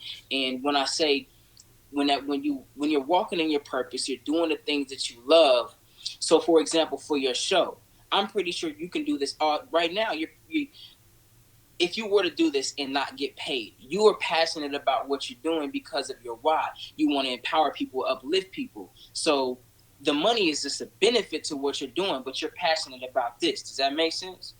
Yeah, because as soon as I be able to cover my rent with this, it definitely would pay off. That's just going to be a benefit. Yeah, that's it. When I got my first check off of doing what I love, and they wrote my name on that joker, I'm like, dang, this what this feels like? Because for so long, my pops get to me all the time about it. He like, well, quit doing stuff for free. Quit doing stuff for free. And I get it, but it's like I'm passionate, and I know that it's a process, and then, when I was doing what I was loved for so long, and then somebody actually saw the value in what I did and they wrote me a check, I'm like, oh, that's cool. But it's a benefit. So if you keep doing what you love and you keep taking it to the next level, they can write you bigger checks. But that's just the benefit of doing what you love. So what would you like? Okay, so I'm trying to. What advice per se would you give somebody? Okay, so you know how people be at home, right?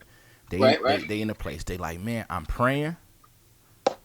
I'm trying. No, not trying. I'm praying, and I want it.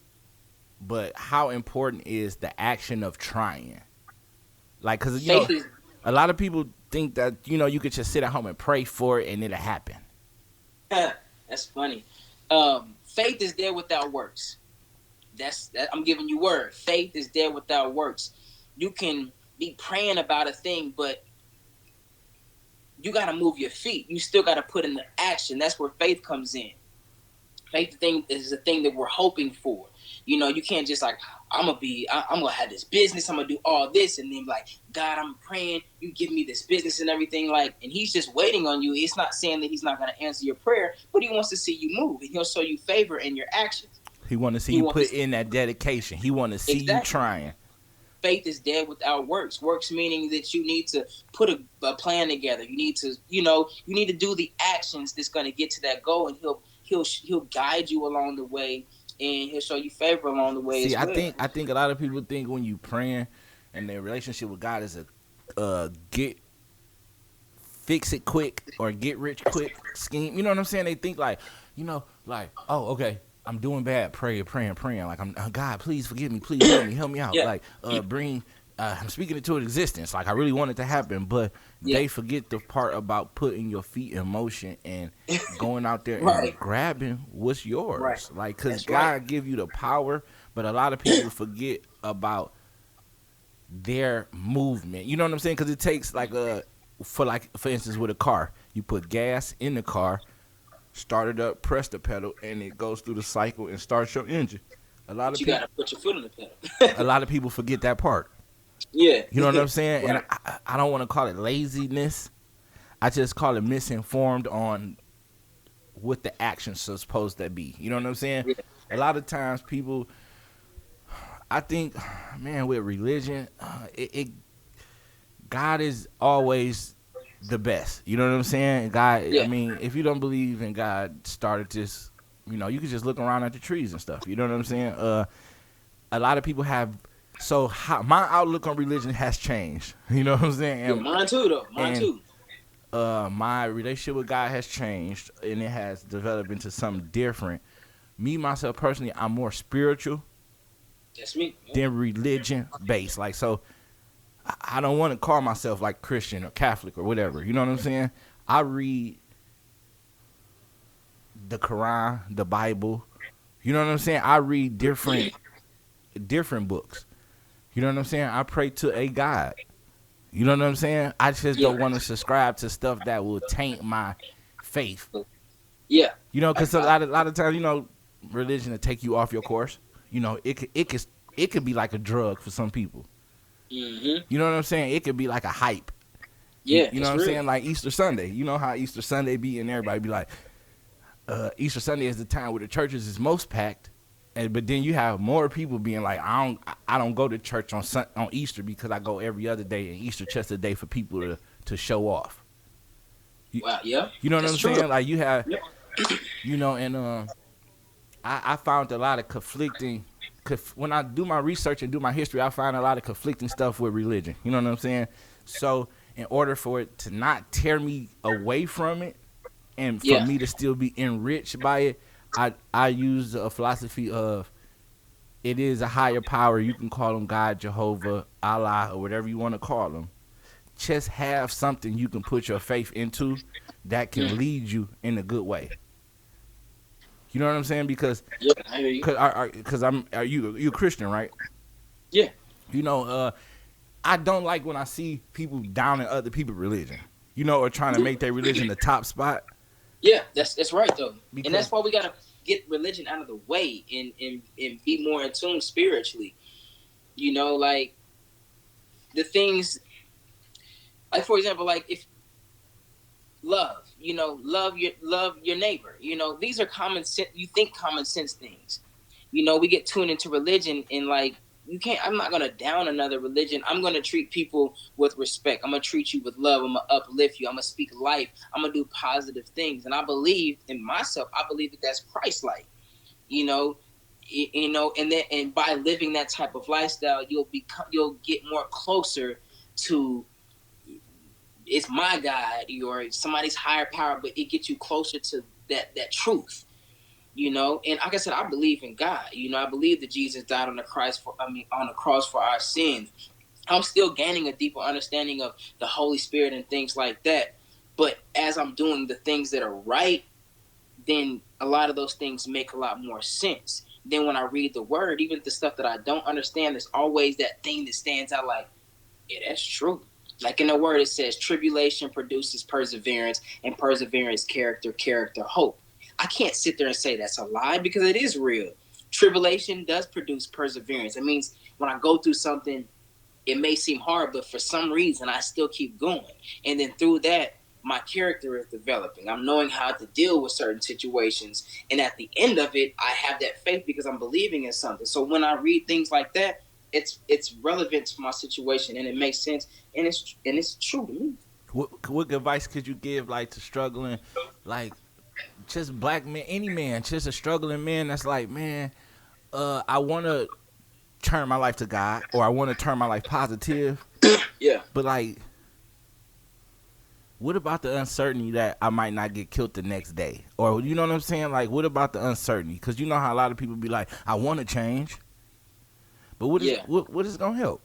You know what I'm saying? Like, what would it help if I really start picking up the trash and not littering? When you got 30,000 other people littering. You know what I'm saying? What good would it, like, so you saying you change your life, right? You don't ride around with the strap no more and all that, right? What good did it do though? Because you still lose homies, right? And you still struggle with life stuff. You know what I'm saying? But everything changed, bro.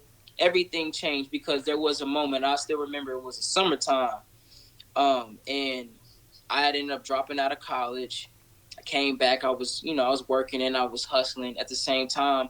My foot was in the street. I was neck in there, and we had been shot at a few times, and then I lost one of my homies. I remember we got shot at this gas station, and we ended up meeting up at Chill House after that, and we all was just sitting there just talking about life. And my partner Merle, he said, bro, I got a death wish over my life.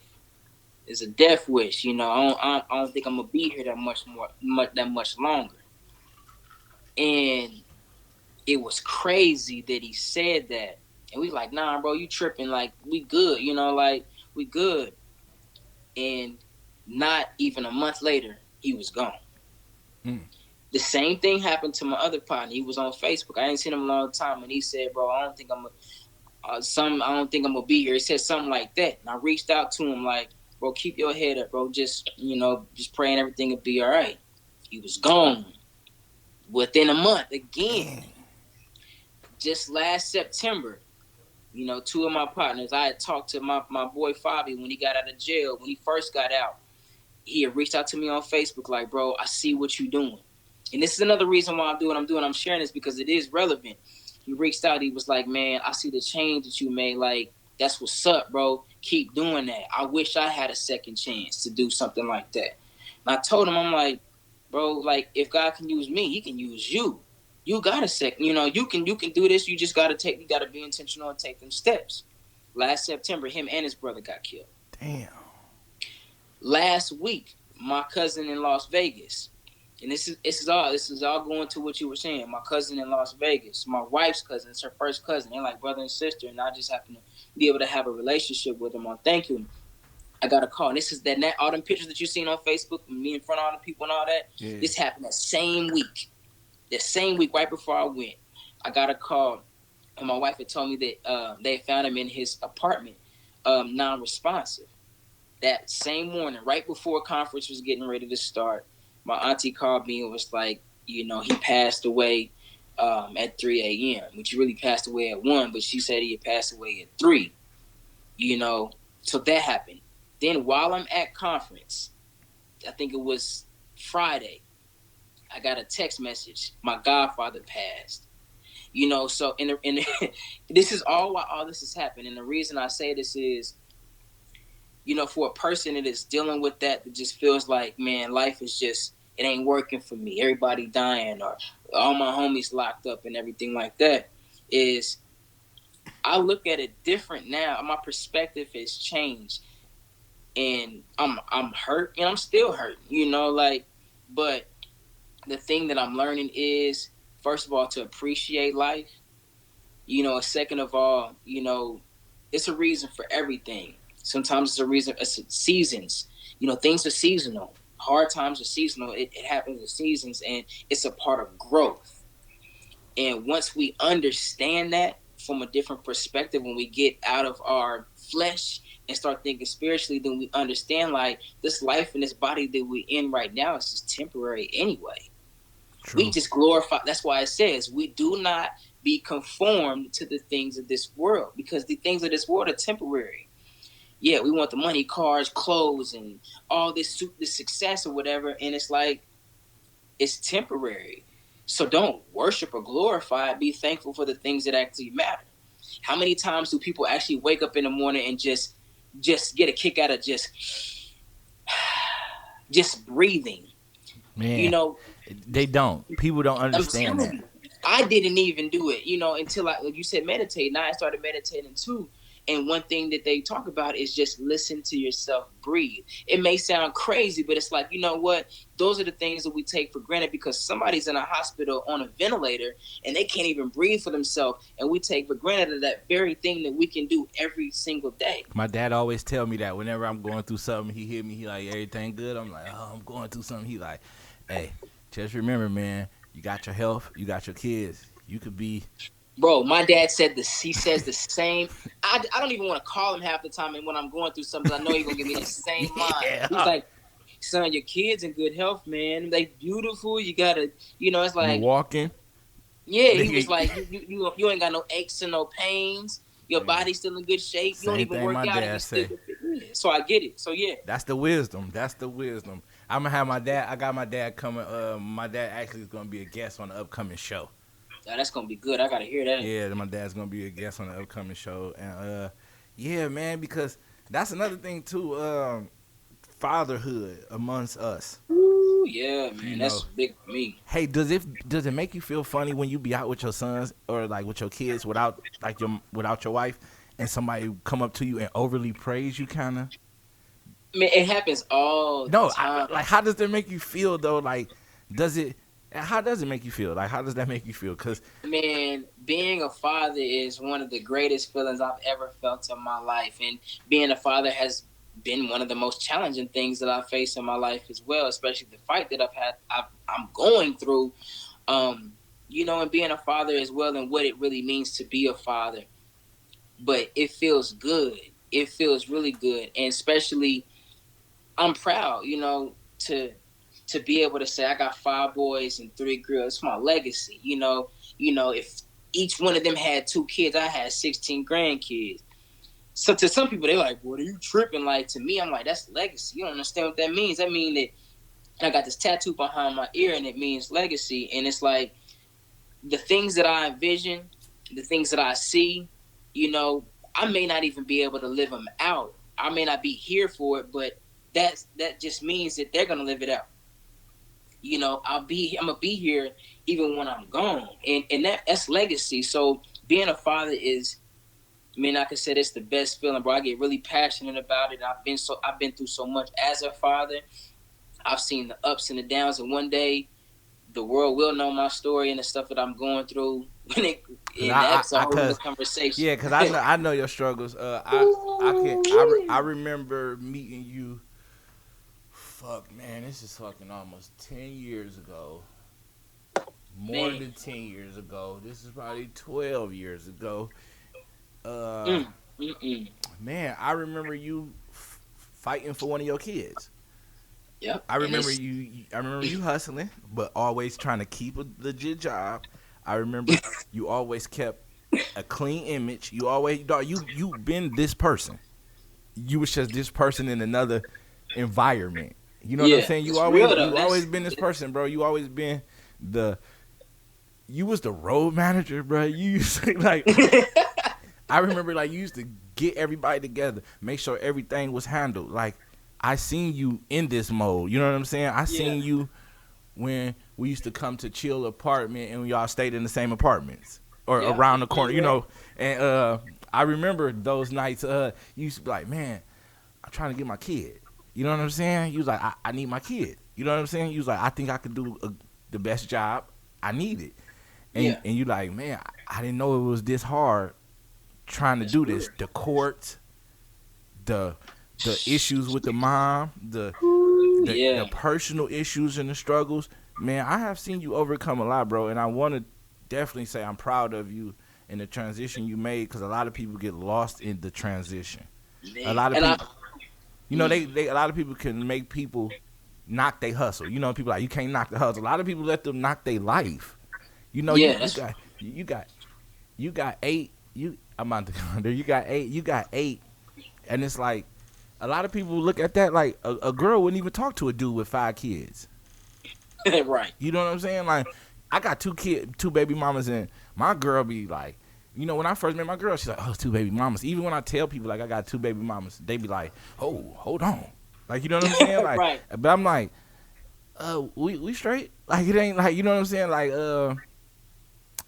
it's a very interesting thing seeing a father's struggle because a father's struggles don't get documented like a woman's struggle. Amen, brother. I'm gonna have a show on here with all my partners because I got a lot of single dads. I got a lot of, and I remember you being a single dad. I remember you with a car full of kids and a hammer. I'm glad somebody seeing it from the lens that nobody else does, because they just think it's just happening overnight. When you mention, when you mention tragedies, like when the one incident you talk about when when you had the fortunate incident hella years ago when you got robbed with your kid in the car with you. Yep. Like somebody might hear that like, oh, why was he on the kid in the car with him? My dude was out there trying to get to it and be a good dad at the same damn time. Like, yeah, for real, because at that time, bro, like I don't do well with handouts. I don't like that. That never been me. I don't like asking nobody for anything. And when I found out that I was having a daughter, I was 19, and I was like, that right there, that was like, I gotta get it. Like I'm gonna work. I gotta go. I'm in college. When I was in college, bro, you need to drop out of college so you can come take care of your kids. Like, it was very discouraging. So my first year of college was good. I played football. I had an academic and a athletic scholarship. My first year was pretty decent, but that second year when it really kicked in, like when she was going to arrive, like I ain't have a car. I had to go buy a car. I was working at Taco Bell, hustling, and I want to act in college. So my focus deteriorated from focusing on my books and trying to take care. And then when I got back home, my pops was like, don't think you coming home and you ain't gonna work. Cause right. And I'm glad he did that, and then I was like, I know how to hustle because I got a business mindset, but I never did buddy hustle. That wasn't, I didn't do the gangs and all, that wasn't me. Right. Me, I hustled because I wanted an extra income so I could take care of my baby girl. And I didn't have to ask nobody for nothing. And that's what I did. And then in that process, because when you in the streets, you don't ever, if you a person listening to this call and you think that you can just, kind of put your tiptoe in the street and then you can dive back out, you can forget it. It don't happen like that. You would die like that. Once you in, you in. And that's how it happened to me, because it started off with a couple dime bags, then it went to a quarter, then my quarter went to a, a couple zips. Yeah. And then I got, it happened. And I don't fabricate, I don't talk about this stuff like that because I don't want to promote it, but that my mindset, I wasn't thinking about what I was trying to earn an income. I seen like, okay, this is easy. I can do this, and boom, boom, boom. I was just that business mind. And still have time to do everything else. So you would be like, I can bust 6 knocks. That'll be enough money, like a day worth of working. Yeah. I didn't cut down 8-hour shift to 2 hours and still got time to. Yeah. And I wasn't thinking like I never was like, I'm gonna depend on the streets. Hell no, I had a full-time job. All the time. Every time. You chill all, like most of y'all, like I know y'all always been like, I remember we used to hang out crazy late. And I used to still be, Big Sur. I used to be in like the chill mode. I'm out there hanging out. And y'all be like, come out the room and be getting dressed. I'm like, where y'all going? He like, I go to work. I'm like, bruh, so you hung out all night and got to go to work? You like, yeah. It's only for like, real, bro. Like, this is all I got. Out. Yeah. I moved out, and you know what I'm saying? Like, I got my own place, and I didn't stay in the hood, bro. We moved to the suburbs, got a car, had 2 cars. You know what I'm saying? Like, and I was hustling at the same time and had connections at the job, and it was like I was able to take a little bit of extra money and put it with my re-up, and I can have more money. That was my thing, is I can be able to provide. I'm a provider, bro. For the love of money, huh? Exactly, and that's my mindset. Then that's what I said. If you try to put your foot in the street and then try to step out, like me, like it started off little, and then it was like, dang, if I can make a couple thousand in a day. I mean, well, shoot, like I'm gonna do it a little bit more heavier. Then I started taking risk, then. Like out of towns, all that type of stuff. I'm out of town, bro. I did crazy stuff, bro. I had stuff shipped to me, like it was crazy. And like I said, I'm not saying it's to promote it. I don't feel good about it, but it's things I took this risks. This is part of your learning process. I took risks because I wanted to be a good father to be able to provide. But my mindset was in the wrong place. And, like I said, being a father, it has its struggles, man. And then, when I came to, was trying to going through drama and taking your kids, and then attorney fees, they buy the thousands just for a retainer. And I'm like, man, I got a 9 to 5, I had a hustle so I could pay off my attorney. And, a lot of people don't know about that fact. 'Cause people think they see us, they be like, y'all just hustling because y'all like belts. It's like, nah, we buy belts to make us happy in the midst of having to pay for this shit. Like, because people don't know, like, people think like, oh, you out here and you thugging. But if you really out here in these streets, court cases cost, protection costs, you know what I'm saying? Losses cost, you know what I'm saying? Like, you have to protect yourself. That costs. Man, for real. And I took, man, I went through a lot, bro, just even being dabbling in the streets. And then I had little petty charges, but I was in and out of jail all the time, bro. And this was at the hardest time of my life, and I was just going through the most, bro. I lost a lot. Bounties came and got me on it was crazy. And it was like, I went through a lot, bro, and I was just trying to do the right thing. So if anybody's listening right now, and when you start trying to do the right thing, best believe that anything and everything is going to come at you. Negativity, hatred, financial issues, everything's going to come at you, especially when so if you make up your mind tonight, like, you know what, after hearing this, I'm about to be on the straight and narrow. I'm about to quit cussing. I'm about to boom, boom, boom. And then as soon as you say that, you're going to get a phone. Come, yeah. Ooh, everything gonna come. You're gonna, want to snap off, but expect that. And when that happens, that's, you just gotta be ready mentally. And it takes a while. Bro. A lot of times, I that's when the faith come in. Ooh, yes. That's when the faith come in, because a lot of people. So I'm gonna get into deeper in some other episodes about like religion and Christ. You know what I'm saying, and how I feel. But that faith, you know what I'm saying? That's so. Let me explain. So, how I look at religion and how I look at Christianity per se, or any kind of religion, right? Especially Christianity, because you can't see God, so it's very faith based. You know what I'm saying? It's very right. Man, that's hard for us. Yeah, because we ain't, as being growing up black, you ain't really. Don't trust nothing you can't see. Like, like, just being real though, like growing up in a black household, it's like if somebody tell you like, I got 50 for you, but I'm gonna get you next week, you like, I can't trust that.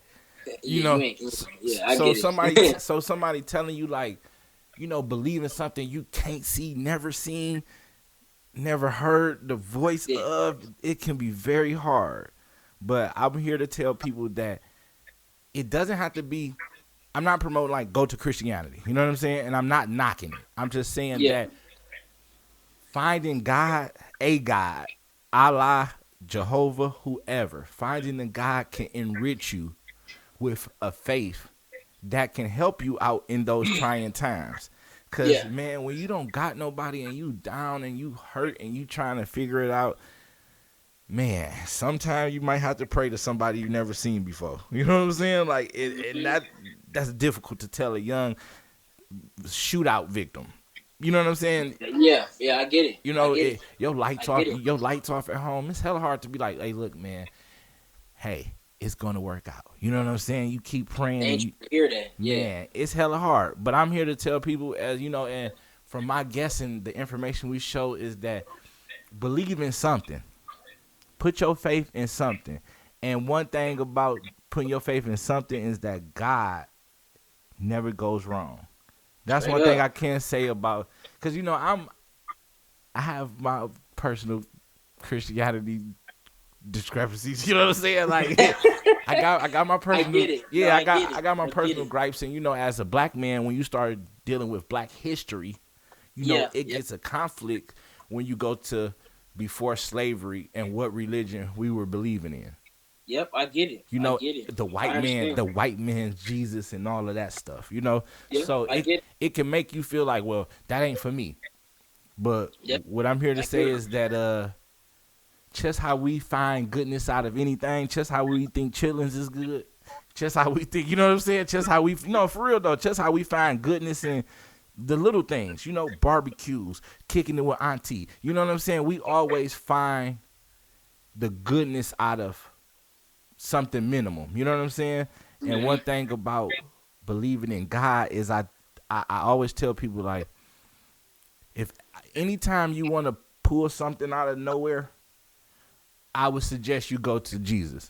You know what I'm saying? Like, if you want to pull something out of something you can't see, like, if you want to trust in anything, you should trust in Jesus. That's what I meant to say. You know what I'm saying? Like, if you want to put your blind trust, your blind faith into something, I would suggest that, because it's something that can empower you. You know what I'm saying? He's a perfect example of how we should behave, how we should act, how our faith should be. I mean, and that's even if you don't subscribe to Christianity. Yeah. You know what I'm saying? It's a model. Yeah, for you. Model. Yeah, and that's what a lot of talking about religion, people get, you know, they feel conflicted because people don't want to say, like, because they think they're denouncing the religion, you know, or being biased, right? Or, you know, but the thing I be trying to tell people is use it as what it's meant to be used for. Yep. It's meant to put you on the right track. It's meant to build you up. It's meant to give you direction. It's meant to give you hope. It's meant to try to give you knowledge and understanding. So if it can give you all that, what can it hurt to try it? And that's where my faith strengthened, is because it's like, you know what, you have these things about religion and whatnot, you know, and based off of what I know, you know, from the Bible and in my understanding and belief in God and Jesus dying on the cross and these things, like, based off of what I read, it hasn't been false. It hasn't been false. I haven't been able to be like, well, that's not right, because it's in the things that I do understand from the word. It's like it does make sense. This was written thousands of years ago, but how is this thing still relevant right now?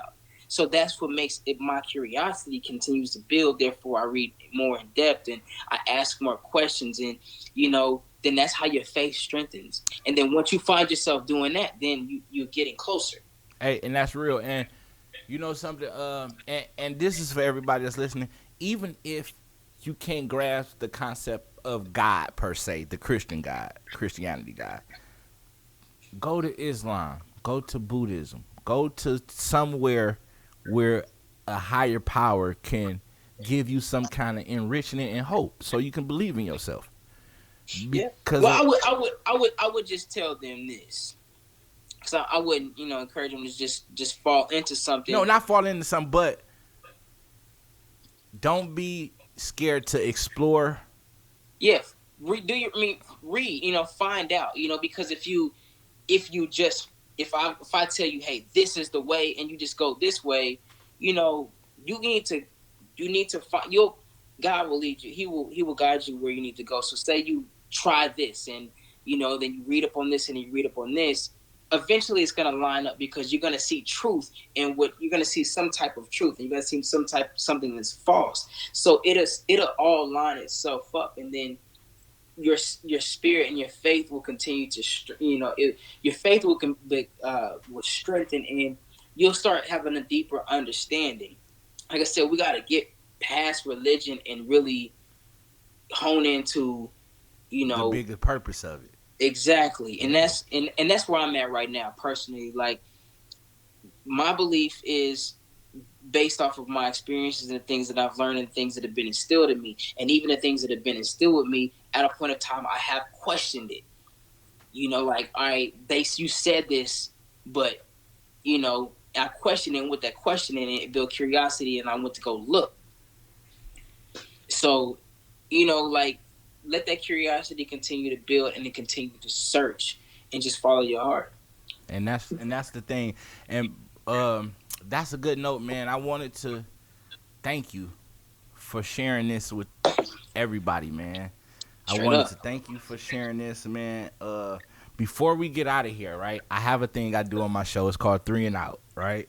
Yeah. So three and out is where I ask my guests to give people one movie, one book, one either track or album that can give that you like. That's you know what I'm saying, that you found something from. Let's see. Dang, I had it right on the tip of my tongue when I was doing. An album that you want to go check out is his name is Brandon Bravendon P. It's spelled Brvndon space P. And his album is called Better Late Than Never. He's I guess you can call him a Christian hip hop artist. But he's dope. And you know me, I know music. So I ain't gonna just put you on some, Yeah, that's what I'm saying. Yeah. Like, like I say cornball music, but this is a relevant sound, the writing, the producing. He's out in Cali actually. Okay. Sacramento, matter of fact, 916. Right by me. Yeah, like he out there, look him up. But his album is dope, man. He has I forgot who is his producer.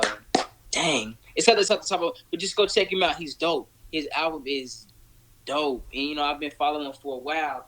Man, I could put y'all on a whole bunch of music that I could put you on a whole bunch, but his album is dope. Also, Aaron Cole. He his last album, Virginia Boy, that was on point. He just dropped a new single called Motions. Another hot track. That mug is dope. I mean, these cats got bars, dude. Like, for real. Like, go look them up. I want you to go look them up because you looking like, man. Nah. So that's the point of three and out. The point of three and out is we trying to give suggestions for people to look into. You know what I'm saying? He got his album. Those are the two most recent albums that those are what I've been playing most frequently. Like them right there, like super dope. And it's really, the sound is relevant. When I say it's relevant, everybody likes that sound that's now. Yeah, that newer sound. Mumble rap, but the newer cadence and sound. Yeah, the cadence and sound, the writing, the producing. This is not your typical music. So I would, go check them out. What is a book? One of my favorite authors is T.D. Jakes. He has a book called Destiny. That's a good book. Also, I know you said three and out. I didn't give you like five. No, it's okay though, because the whole point of the three and out is to try to give people that. You know what I'm saying? We want to suggest the suggestions and stuff. So you said, book, that's a good book. That's a good book. Destiny is a good book, and Instinct. There was a movie. I forgot. It's at the tip of my tongue, but I don't know. I forgot what it was. So I probably don't got a movie for you right now. But it was a dang. I forgot what it was, bro. But give us another book then. Like I said, Destiny and by T.D. Jakes, and Instinct. I would encourage you reading Instinct first. Destiny is a great book. Instinct is. I read that book in my transition, and that book right there is a life changer. It was life changing for me. It's one of my favorite books. It was actually one of the books, I love to read to a certain extent. I'm always busy, so I never find time. But I did find time to finish that book, so that's one of my favorites. But check those albums out. Bravendon P, his album, Better Late Than Never, and check out Aaron Cole. His album is Virginia Boy, and his new single is called Motions, and he has another single with Corinne Hawthorne. Forgot what the name was, but when you look up Aaron Cole, you'll see that stuff comes up. Dope artist, and I love to hear what people got to say about it. And yeah, that's the point of three and out, man. I just want everybody to give everybody suggestions, because this whole experience, this whole platform is about spreading knowledge, understanding, and wisdom between people. You know what I'm saying? A lot of people pray for that, and we just trying to up one and bring it to the physical right here. You know what I'm saying? So straight up, that's a big thing. Before we go, I want you to let everybody know where they can find you, what you got going on, what you got coming up. Let them know. Straight up. And you can go to Facebook. You can look me up. It's DeMario Scott Sr. That's DeMario. Last name Scott, Scott Sr. On Instagram is at the Connekc. That's, of course, the @ sign. Then THECONNEKC. And that's how you can find me. And feel free to, if you want to, if you reach out to me via inbox if you got questions or suggestions or and anything if somebody like that. if somebody interested in connecting with Norwex and everything y'all got going on, Absolutely, they can also contact you. Let me know. Even if you got questions, you're curious about this opportunity with Norwex, I'll be more than happy to fill you in and give you more information about it. It's a great opportunity. It's changing. If you just want to buy some products to try them out for yourself, just let me know, and I'll make sure that I get you the information. What about if we got some young brothers out there that just might want to hit you up to get some advice on life or something? Hey, I'm open. Cool? I'm an open book. I've always told people that, I've never been the type to be like, I only take calls after this time. No, hit me up. It doesn't matter. You could be going through a situation. If you just need somebody to talk to. And he's up early. He's up early in the morning. I'm up early. I'm up early. I'm up late. I'm a relatable person. I'm just me. I'm not judgmental. So if you feel like you on the edge or you just having issues, whatever, just call. I got an ear. I'm not saying I got all the answers, but trust and believe. If you got a problem that I don't know how to answer, we gonna work together. We gonna find out the solution. That's just me, cause I love y'all. And that's real. And I want to thank you so much, man. Little DeMario. I want to thank you. I want to say I appreciate you, bro. You my little bro, but I always looked up to you, my dude. Like, you definitely, you're a role model. You are the essence of what a successful young black man. You are the prototype, bro. You are him, bro. I didn't see you. Well, we done been sliding. Then we done came to here, and to see you with your kids, with your family, with your wife, man. To see you grow to here, bro. It's just, it blows my mind, bro. I'm blown away, bro. I'm so thankful for you coming on here, being a guest. Straight up. Just keep it up, man, and I appreciate it, man. Let me leave you with something, because it's only in my heart. I cannot leave without putting this but without sowing this seed into you right now. And I'm talking straight to you. Mm-hmm. This is a ministry. This is a platform for you, bro. You're getting ready to change lives. You're changing lives. So I'm encouraging you right now to change the way that you talk. It's no more ifs. It's when, and it's not how. It's about creating a solution to what this is. The vision, if you can see it, is done. But the thing is, the vision starts in your mouth. See, people think that the vision starts in your eyes, but it starts in your mouth, because you can only see as far as you can see, but your mouth can speak things into existence. So I want you to continue to speak those things as if they are. So it's no more, I'm thinking about doing this business. No, my business is going to look like this. It's going to be ran like this. I'm going to have this many staff. I'm going to make this increase. I'm going to change these lives. I'm going to do this. Talk like that. Change your talk as of today. That's what it is. Because as soon as it comes out your mouth, it is a reality. Continue to strengthen your faith. Continue to utilize this platform to change lives, because that's what you're doing. Because on this call, I was able to have an opportunity to share my story. There was a point in time that I didn't think nobody wanted to know my story, but you empowered me today. You inspired me. You uplifted me. And even though it seemed like I was the one uplifting you, you don't understand what you've done to me. And I know for a fact that the seed that you put in the ground is going to reap a harvest. It's going to flourish, and it's going to pour in your life. It's going to change your life in a way that you cannot even imagine. Your generations to come are going to be changed by this seed right now, and I had to let you know that. Thank you, brother. I appreciate that. He almost made me cry. This has been my homeboy for a long time, man, and I appreciate you so much, man. DeMario Scott, this has been another episode of Sunday Mornings with a Cup of Joe, and we out. If the work week is stressing you out and you're searching for a relaxing Sunday morning vibe, then come over.